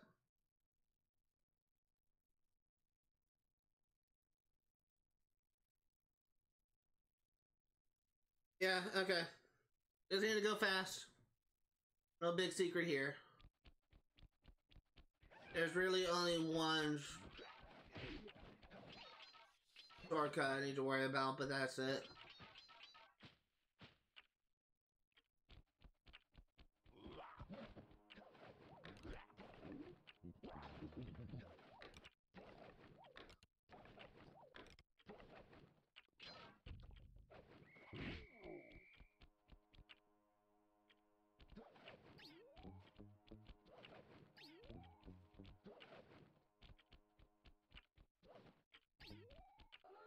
God damn it, I did not mean to do that. I was trying to grab the hook.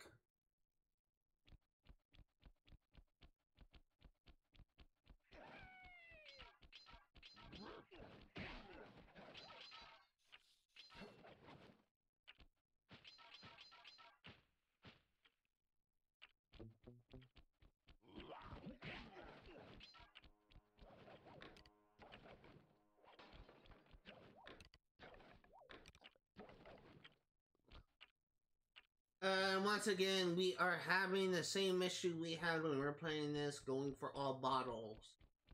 I cannot grab that freaking hook.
I may have wasted too much time here, but we're still going to give it the old college try.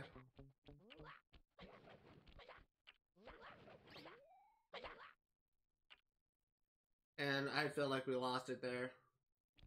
That's fine. I was probably going to restart anyway. I don't think I would have had enough time to finish.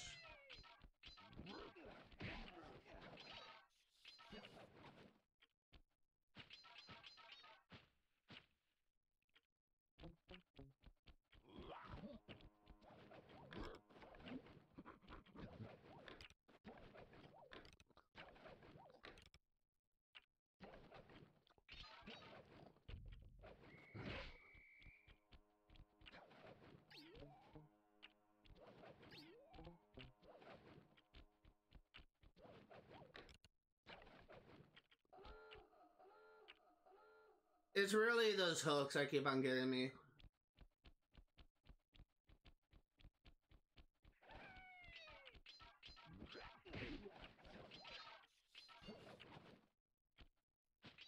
Not so much an issue with the level, it's just really the hooks.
No, I fell! God damn it!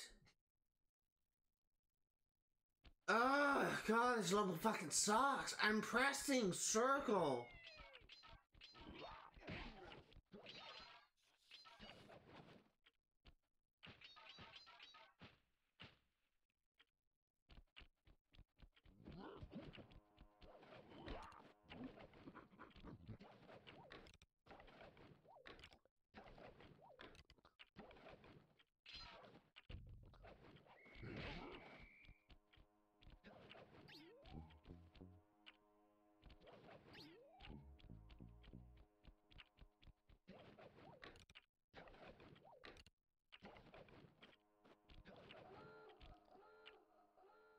If I grabbed that hook, I would have been perfectly fine.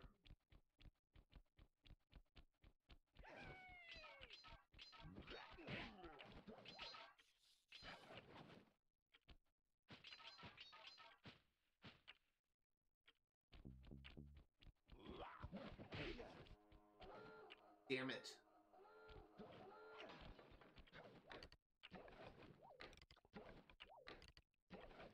As long as I don't get caught by any more... Well, we're not gonna get it now. I do not like that run at all. It went all fucking south right at the beginning.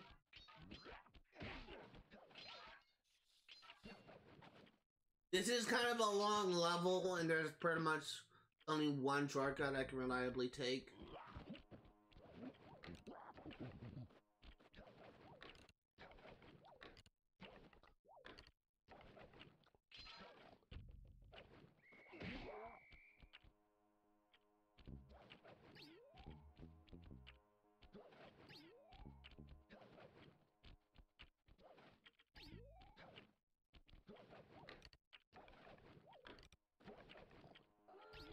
Grab the hook when I press circle.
I press circle.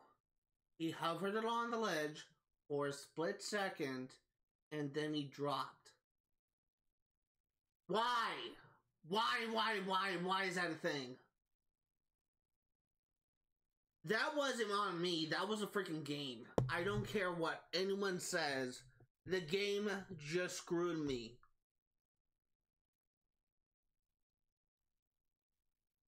God, fuck this level. This level was a huge freaking pain. When I was trying to find the bottles because there's no way to backtrack in this piece of shit. Really no way to backtrack in a lot of these levels. It's a huge freaking pain. Oh my god, and this freaking thing because it's not cooperating.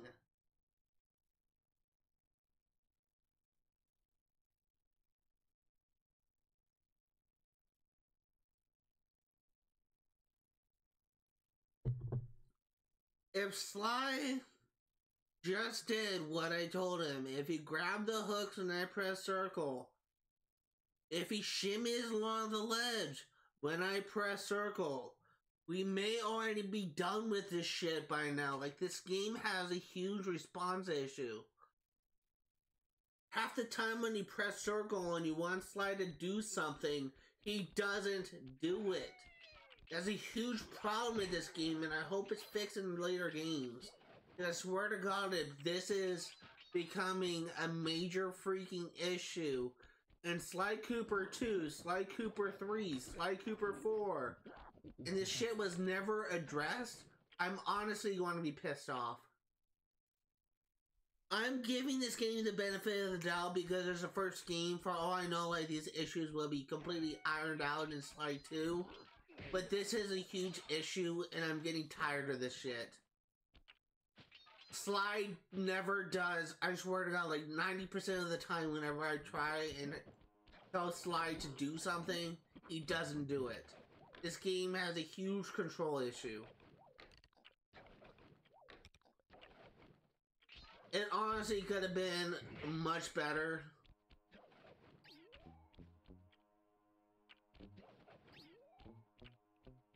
It honestly could have been much better if we having a much better experience if these things will cooperate.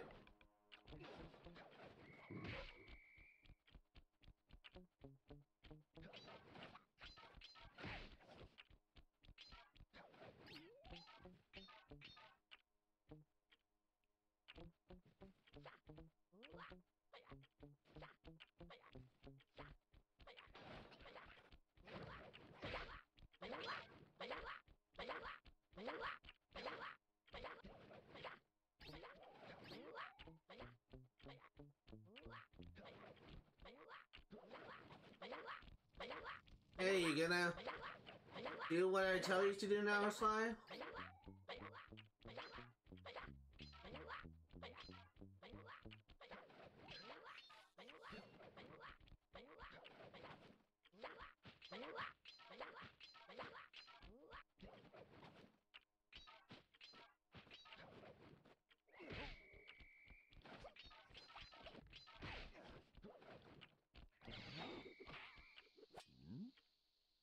Fucking prick.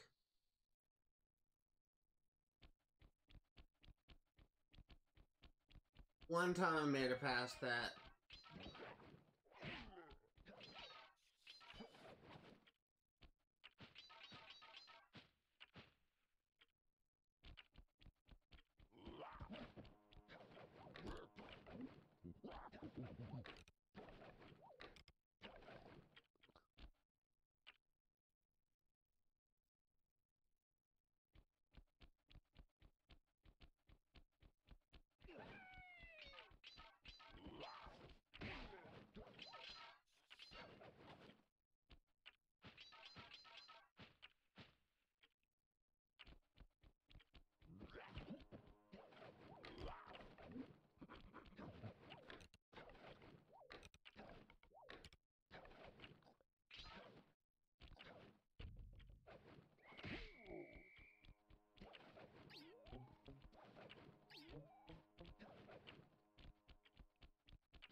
Really cannot wait until this game is done, and we may very well finish today.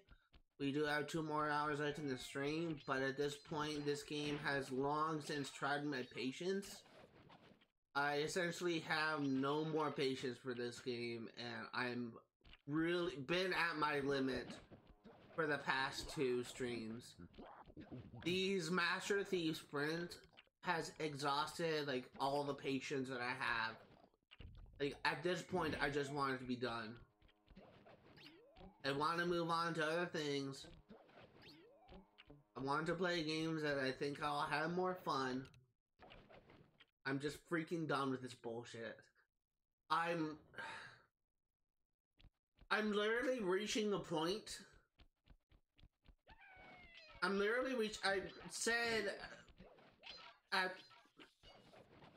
I said that I'm planning on switching between Xbox and PlayStation more frequently, and that the next game I'm going to be playing on PlayStation is Infamous 1. And I also said that I am considering switching back between Infamous 1, Infamous franchise, and the Sly Cooper franchise. It's missions like this that makes me not want to do that.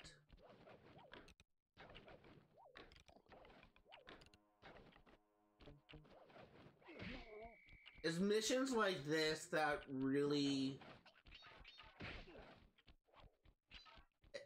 makes me not want to cover this game at all. simply the series at all, because this entire sequence is kind of souring my experience of the series. I do know that the minigames do get better, and the minigames are kind of a staple. And the Sly Cooper series is really kind of what this game series is known for, is minigames. But I did not enjoy that many bullshit! Did not enjoy that many minigames in this game, and the ones that I did enjoy had really janky controls that I had to learn to master. I do know that the minigames in future games are actually seem to be designed much better, but that doesn't mean I particularly enjoy look forward to that experience. There's also some bosses in this game, in this series, that I just don't know if I'll ever be ready to face. Like, mentally ready to face. Because I saw gameplay of it, and it looks like a freaking nightmare. But I did play this game. I only played Sly Cooper 1, but at this point, I really would rather play Platinum and Uncharted game than Platinum and another Sly Cooper game, and that's just me being perfectly honest.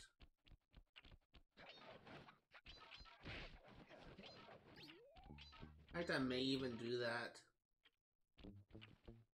The only thing that kind of prevents me from actually be willing to do that to Platinum and Uncharted game is the fact that there is difficulty related achievements, and one of the difficulty related achievements is to beat the game on brutal difficulty, and crushing is insane in that game. Brutal even more so.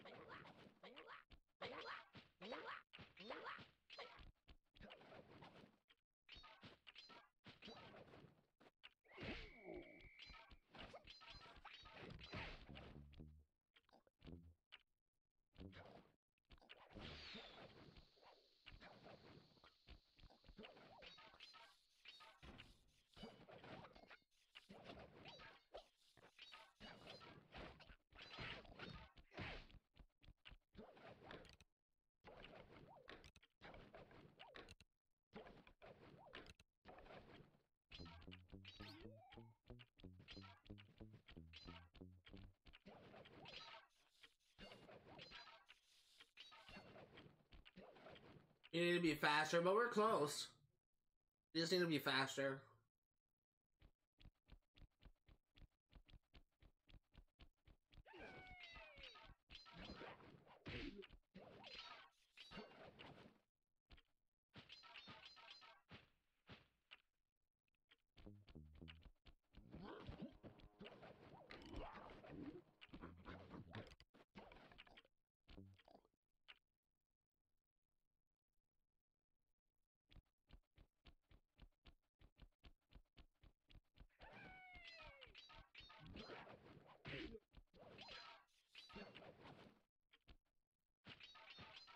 I really wish there's like a really cheap skip glitch I could use, like an out of bounds thing or something.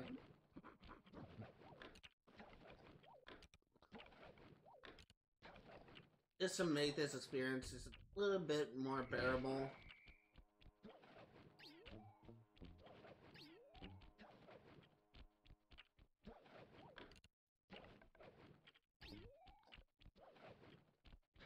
We're not gonna make it. It completely fucked me as soon as I missed that hook.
Okay.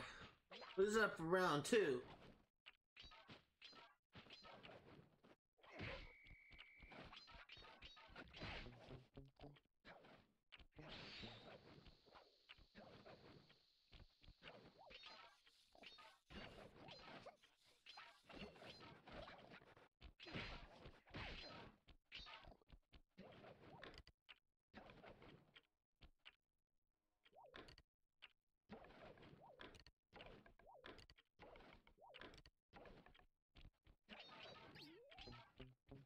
Yeah, we're not gonna make this. If I didn't fall into that pit, maybe.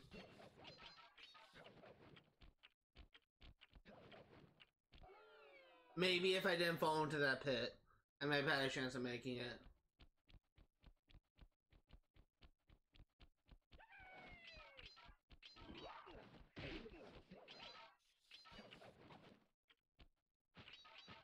I felt like I had a decently good run up until that pit.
Okay, let's try this again.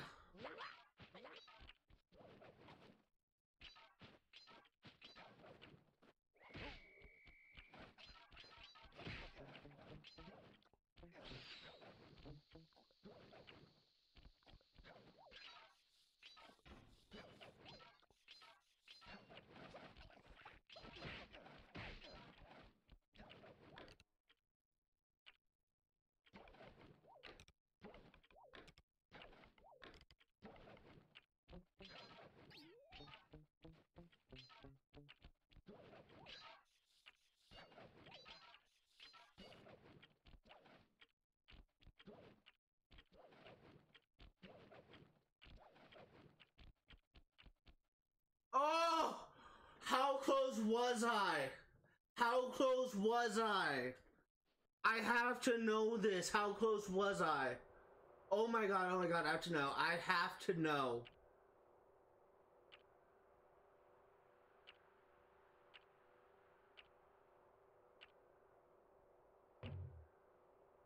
Where is it? Oh! Holy shit! 0.1 seconds.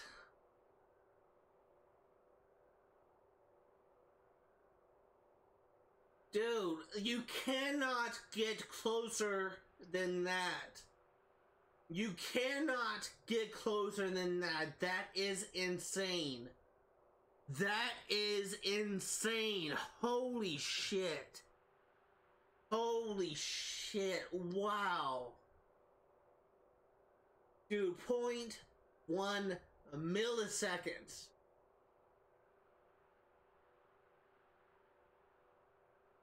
I think that's actually 0.10 if we're being technical.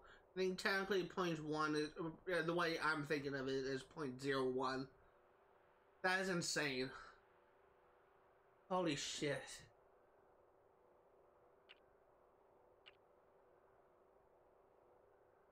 I wonder if it's possible to technically get 0.0 because it's going by like seconds plus milliseconds, and technically you can get less than 0.1.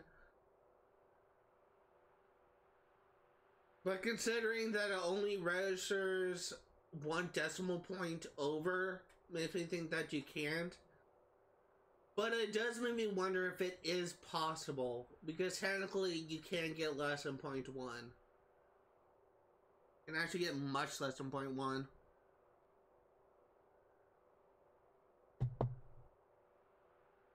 I got a head rush. That got my adrenaline pumping. Let's finish this fucking game off. This piece of garbage game. Like, it's... The game itself wasn't really that bad. If I'm being completely honest here, the game itself wasn't really that bad.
I did make a lot of mistakes, but I'm hoping that the time limit is forgiving.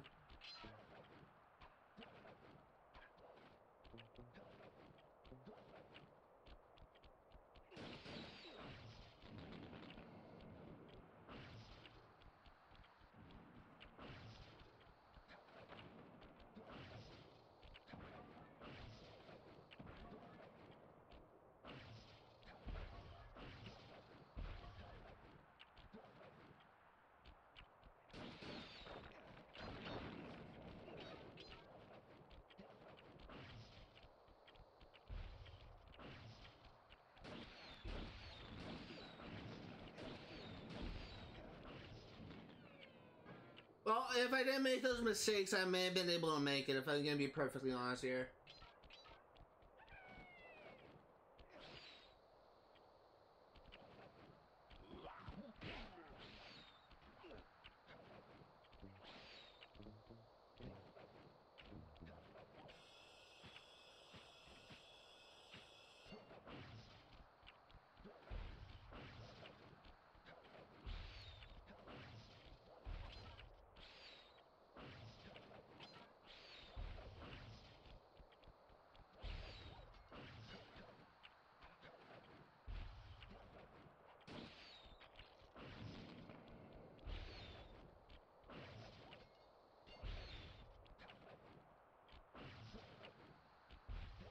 Okay.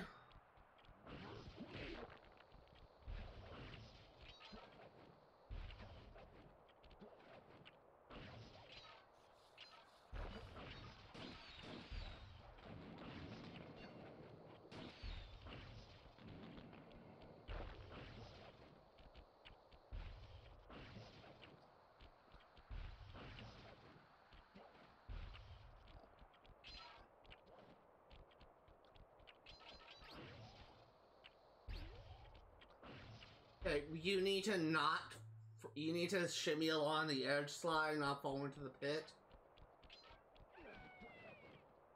Honestly, I don't consider this to be too hard.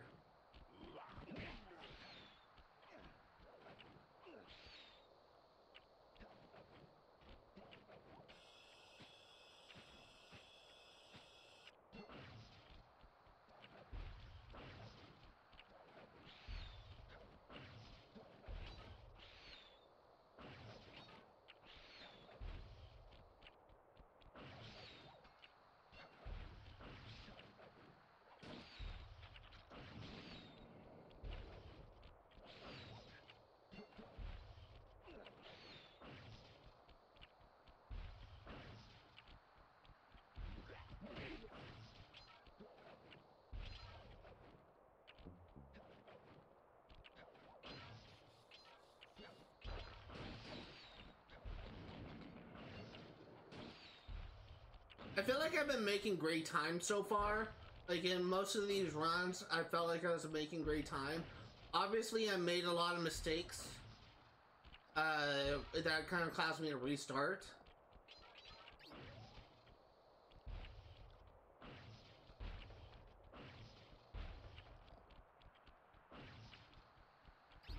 But nothing too bad.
$100%!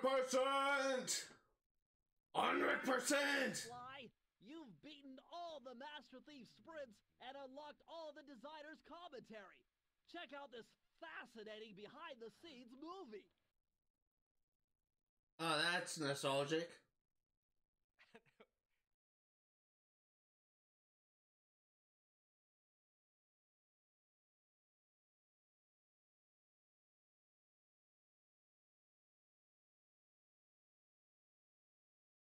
Debonair, cool, slick, fast, stealthy, athletic, just a daredevil. Sly Cooper is charming thievery.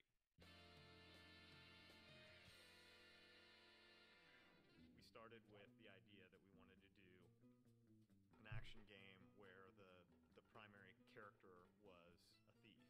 The choice of a raccoon was a pretty natural fit in terms of, you know, obviously the mask being in place, Oh shit. We very early on wanted to Thank God there's nothing in that mug. cartoon, but was one step closer to realism rather than flat and graphic. We started experimenting with different ways we could bring this character to life, cell shading, how to make it feel like a cartoon but still feel like a great 3D game. We want it to actually look like it was inked and painted, and we want the backgrounds to be, you know, really lush and have a painted look, so it looks like it's a living animated episode that you've been thrown into. When you look at the game, initially, the first thing that draws you in is the beautiful art style and lush, very, very lush look of the environments.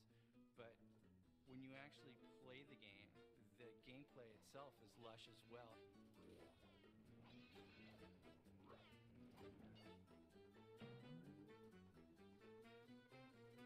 The original conception of the Sly character was a much more realistic raccoon, chubby and not quite as lithe as the character is now, and it kind of evolved. I did not mean to skip that, sorry guys.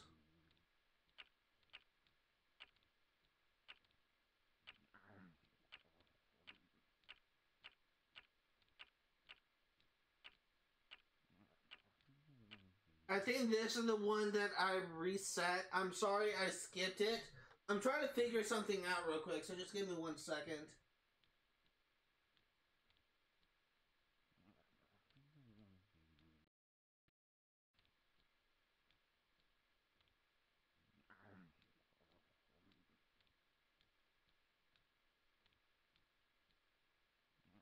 Kind of boost the audio.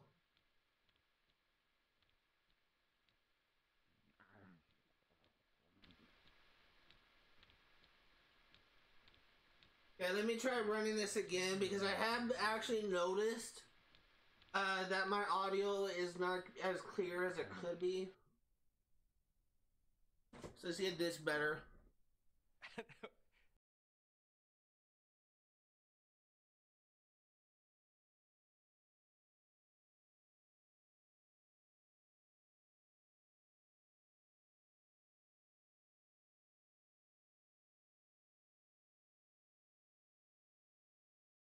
He's a daredevil. Sly Cooper is charming thievery.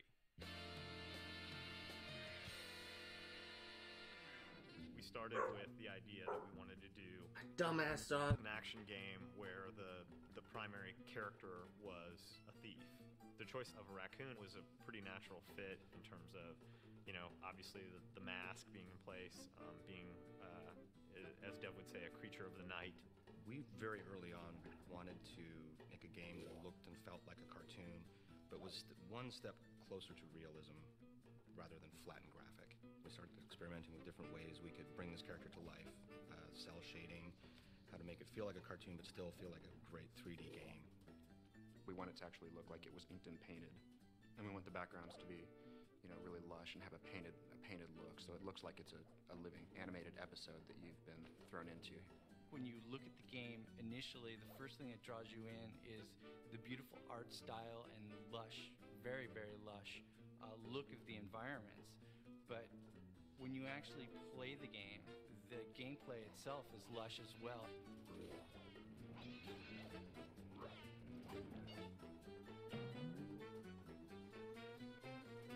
The original conception of the Sly character was a much more realistic raccoon, chubby and not quite as lithe as the character is now, and it kind of evolved as we went along. Once we got to that part where he kind of evolved into what he is now, my main job was to take him and try to put every bit of thiefiness into him that I could. He was kind of tiptoeing, and he's really like rearing back to like ease his foot forward, trying to keep all his weight back so his foot falls softly on the ground, and really try to hone his personality through subtleties in the movement and really try to push the thiefiness. As we wanted Sly to feel really agile, we wanted him to feel like Sly could do the most amazing physical feats. You want to let the player of the game feel like they're a thief. Not like a real thief, like you wish thieves were.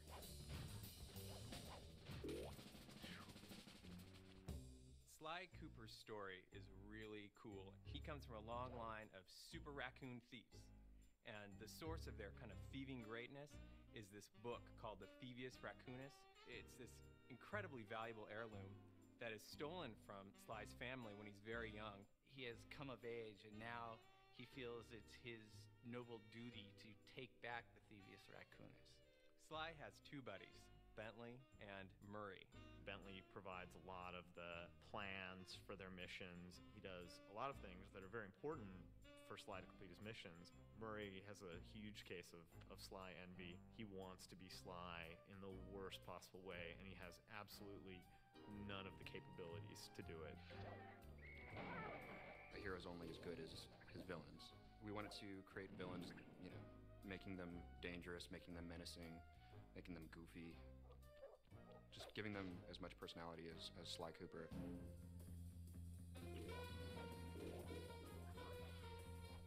It's a super high bar being in the action-adventure category. I mean, all of the greatest games, the best games that are out there are all action-adventures. The genre is such that you have to really excel in every single phase of the game. Going from saying Sly should be sneaky to actually having him feel sneaky in the game is hard. You have to start and you have to get the animation right, then you have to figure out how the engine's going to play the animation and how it gets affected by where he is and what he's doing, and how the player can feel in control at the same time. People are doing shoot-em-ups and things with, you know, big weapons and things like that. And this is all about character. So you can get the feeling of, you know, I am Sly and I'm sneaking around. Anytime we can exploit anything in the environment, build it in a way that, you know, as Sly's running over, it might seem more stealthy. We completely exploit that.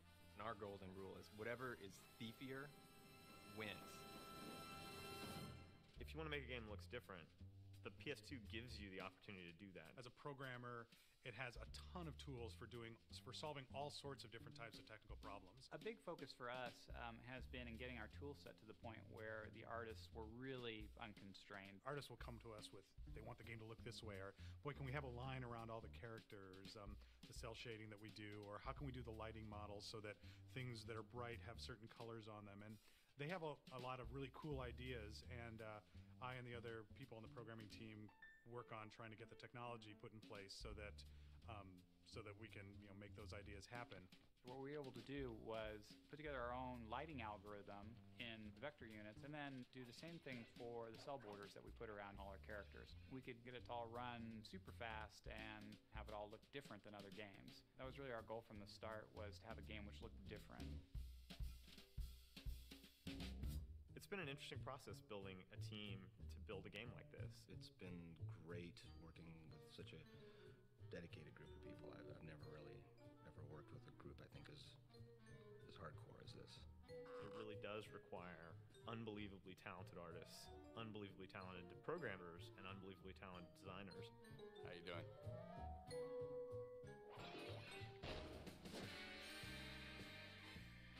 The designers, I think, have done a wonderful job of giving players the experience of sneaking and being a thief, and at the same time making the designs accessible to people so that you don't need to be a super gamer in order to play it, although there are tons of things that are in the game for those people. We're making a game that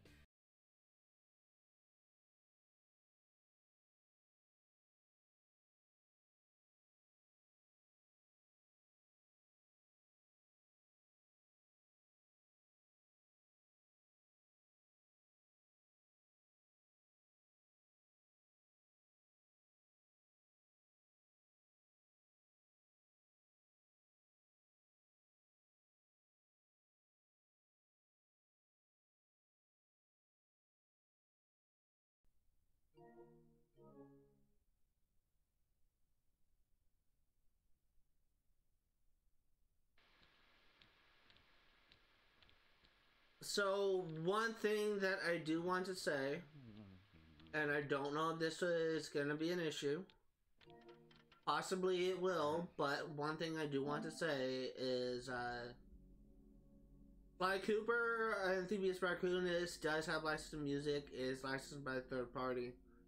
It's possible that entire section when I was going over the development thing the development video, the behind the scenes video that unlocked for getting 100% completion. It's possible that, or for completing Master Thief sprints, it's possible that may be muted on Twitch, and it's possible that may be muted on YouTube. So if that happens, then I will unfortunately have to cut it out for YouTube to avoid getting copyright striked on YouTube. So if you're watching this on YouTube and you did not see a developer thing, then that is why. But that was definitely interesting. I do want to just go over my overall thoughts with Sly Cooper before I just kind of wrap things up and kind of set things up for the next project. I mentioned before that there's the Master Thief sprints in this game just kind of made me not want to play this upcoming Sly Cooper 2. I'm gonna go back on that and say I probably will still play it, but it's probably gonna be a while before I'm willing to like play another Sly Cooper game. I'm still gonna be playing Infamous 1. In fact, let me go ahead and install Infamous 1. But one thing that I did want to say was in relation to Sly Cooper, what I enjoyed the most about the game is its main levels and the story itself. I did not really care for a lot of the puzzles in the game, not a lot of the mini-games in the game.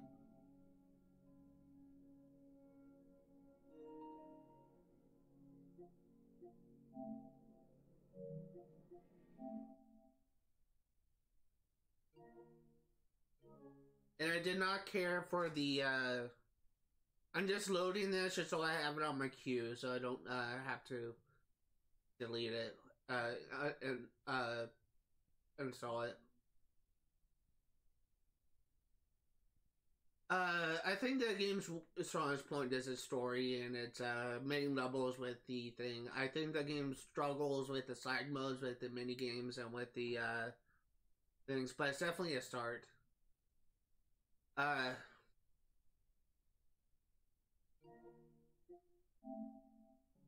One thing I did want to say was I think that the game does improve with and the I think the game does improve in the sequels, so I am hoping that that thing will change. But that's pretty much it. That's pretty much all I want to say in relation to the trophy thing. I do want to show this off because I'm still like really proud of this. This is my first ever platinum trophy. I've never gotten a platinum trophy in my life, and I'm honestly kind of glad that this was a first. I think I've heard it said that you will always remember your first plat, and it's especially true for me because I've got 100% of the achievements before on Xbox, but it's not really the same as PlayStation Platinum Trophy. I think that the first game that I ever got 100% achievements on Xbox was actually Far Cry Primal. And since then, I have 100% and got 100% of achievements in 15 games on Xbox. But this is the first official Platinum Trophy. Infamous 1 will be the second. Infamous 1, when I eventually cover that game, will be the second Platinum Trophy, and it will require 2 separate playthroughs. One on Evil, one playing on Good, and one playing on Evil. And they're both going to be played for 100%. So it's really going to be kind of like a choose your own adventure thing on YouTube once it's fully finished and streamed. So like once all the parts are out there. But I am going to be playing the Good playthrough first and playing the Evil playthrough second. There is some problems with Infamous that I am aware of. There are quest givers that can actually die, so I'm actually going to be abusing the save files to make sure that I don't find myself locked out of any quests. But Infamous is not like the next game we are going to be covering on this channel. The next game that we are going to be covering on my channel is Saints Row 1. Saints Row 1, not the Saints Row remake. Saints Row 1 is a game that I've, alongside with Saints Row 2, a lot of hardcore fans of the series consider those two games to be the best of the series. I have never managed to beat Saints Row 1, and I've never managed to beat Saints Row 2. The only games I've ever beaten was Saints Row the 3rd and Saints Row 4. I've not finished Agents of Mayhem, which is like a side game, but I am planning on covering that on my channel eventually. I've not finished Gat Out of Hell, but I will be covering that channel eventually. And I have not finished the Saints Row remake, and I don't know if I ever will finish it because that game is kind of garbage. I may stream it one day, but it's not anytime in the near future. Saints Row 1 is kind of like a unique experience because it uses outdated gameplay mechanics that has definitely been improved over time. There are some problems with the game that I do have. For example, if you die in an activity like Mayhem, you spawn at the hospital, you have to pay a fee, and you have to drive right back to the activity start if you want to do it. There is another problem where if you fail an activity, you have to go from where you left off in the activity and go to the activity start and try again. There is no retry session in those activities. You literally have to go to the activity start every single time, regardless on if you die or if you fail. I will be completing every single activity in the game, getting to max level in every single activity and getting the reward for completing it. I will be required to purchase every clothing item for the story mode. I will be required to collect every single CD for a collectible for in the story mode. And I will be required to tag all sprays in the story mode. I will also be doing 100% every single mission, including the epilogue. A lot of people I've actually encountered actually didn't know that the epilogue was a thing. They literally just completed the first 3 games and couldn't get it to trigger. I don't know why it wouldn't trigger for them, but I am going to be looking into it, and I will be doing that, of course. I will also be getting almost every achievement in the game. There are like 10 or 15 achievements that I will not be able to get in this playthrough as they are related to the multiplayer. The multiplayer for Saints Row 1, though technically still active, is dead. You may be able to get a couple friends together to try and simulate a lobby, and you may be able to get the multiplayer achievements that way. But I don't have a single friend on Xbox who has Saints Row 1 and who is able to help me get the multiplayer achievements. And there is no reliable way that I have for me to find randoms on Xbox to get the multiplayer achievements that way. So unfortunately, I will be covering the entirety of the story, but I will be covering none of the multiplayer, so it will not be a platinum playthrough, but it will be a 100% playthrough. That being said, thank you guys for watching. Hope you enjoyed the finale of Sly Cooper 1, my very first Plat. And I will see you all later. Oh, before I forget, I almost forgot my outro. If you are remotely interested in what season 8, all the games I cover on my channel will be for 100% completion. I'm going to be streaming Sly Cooper 1 yet again next, I will be streaming Saints Row 1 for 100% completion on Fridays, 1 p.m. to 5 Pacific Standard Time. I will be streaming Sims 3 Pass for 1% completion on Fridays, 1 p.m. to 5 Pacific Standard Time, and I will be streaming Assassin's Creed Unity for 100% completion on Saturdays, 1 p.m. to 5 Pacific Standard Time. If you're interested in games we play for 100% completion, know that I often not only go for 100% in-game statistics, but 100% achievements when possible. Unfortunately, that will no longer be the case because Saints Row 1 is the second game I will cover on this channel. That I will not be able to get all achievements. The first game that I covered on my channel that I wasn't able to get all achievements was Assassin's Creed 4 Black Flag. It's very possible thinking about the future and also going off of the current queue. While we are on the topic of this, since Saints Row 1 will be moved up, I will likely not be able to, Assassin's Creed Syndicate will likely not be the next game I cover on my channel after we start Saints Row 1.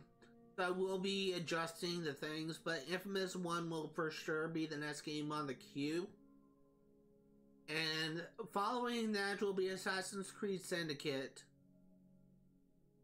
And following that, I think I actually want to play Far Cry Blood Dragon. I think that's a game I want to play on this channel.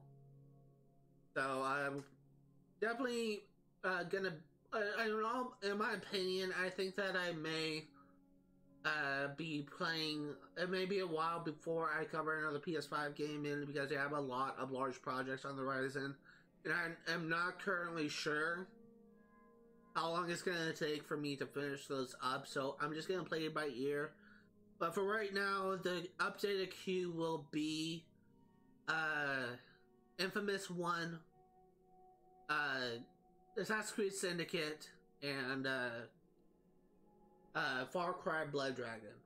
Again, like, my queue is always subject to change, so it is not by any means final. But I hope you enjoyed this series. I know I did, even though I was kind of suffering for a large portion of it. Thank you guys for watching, and I will see you all next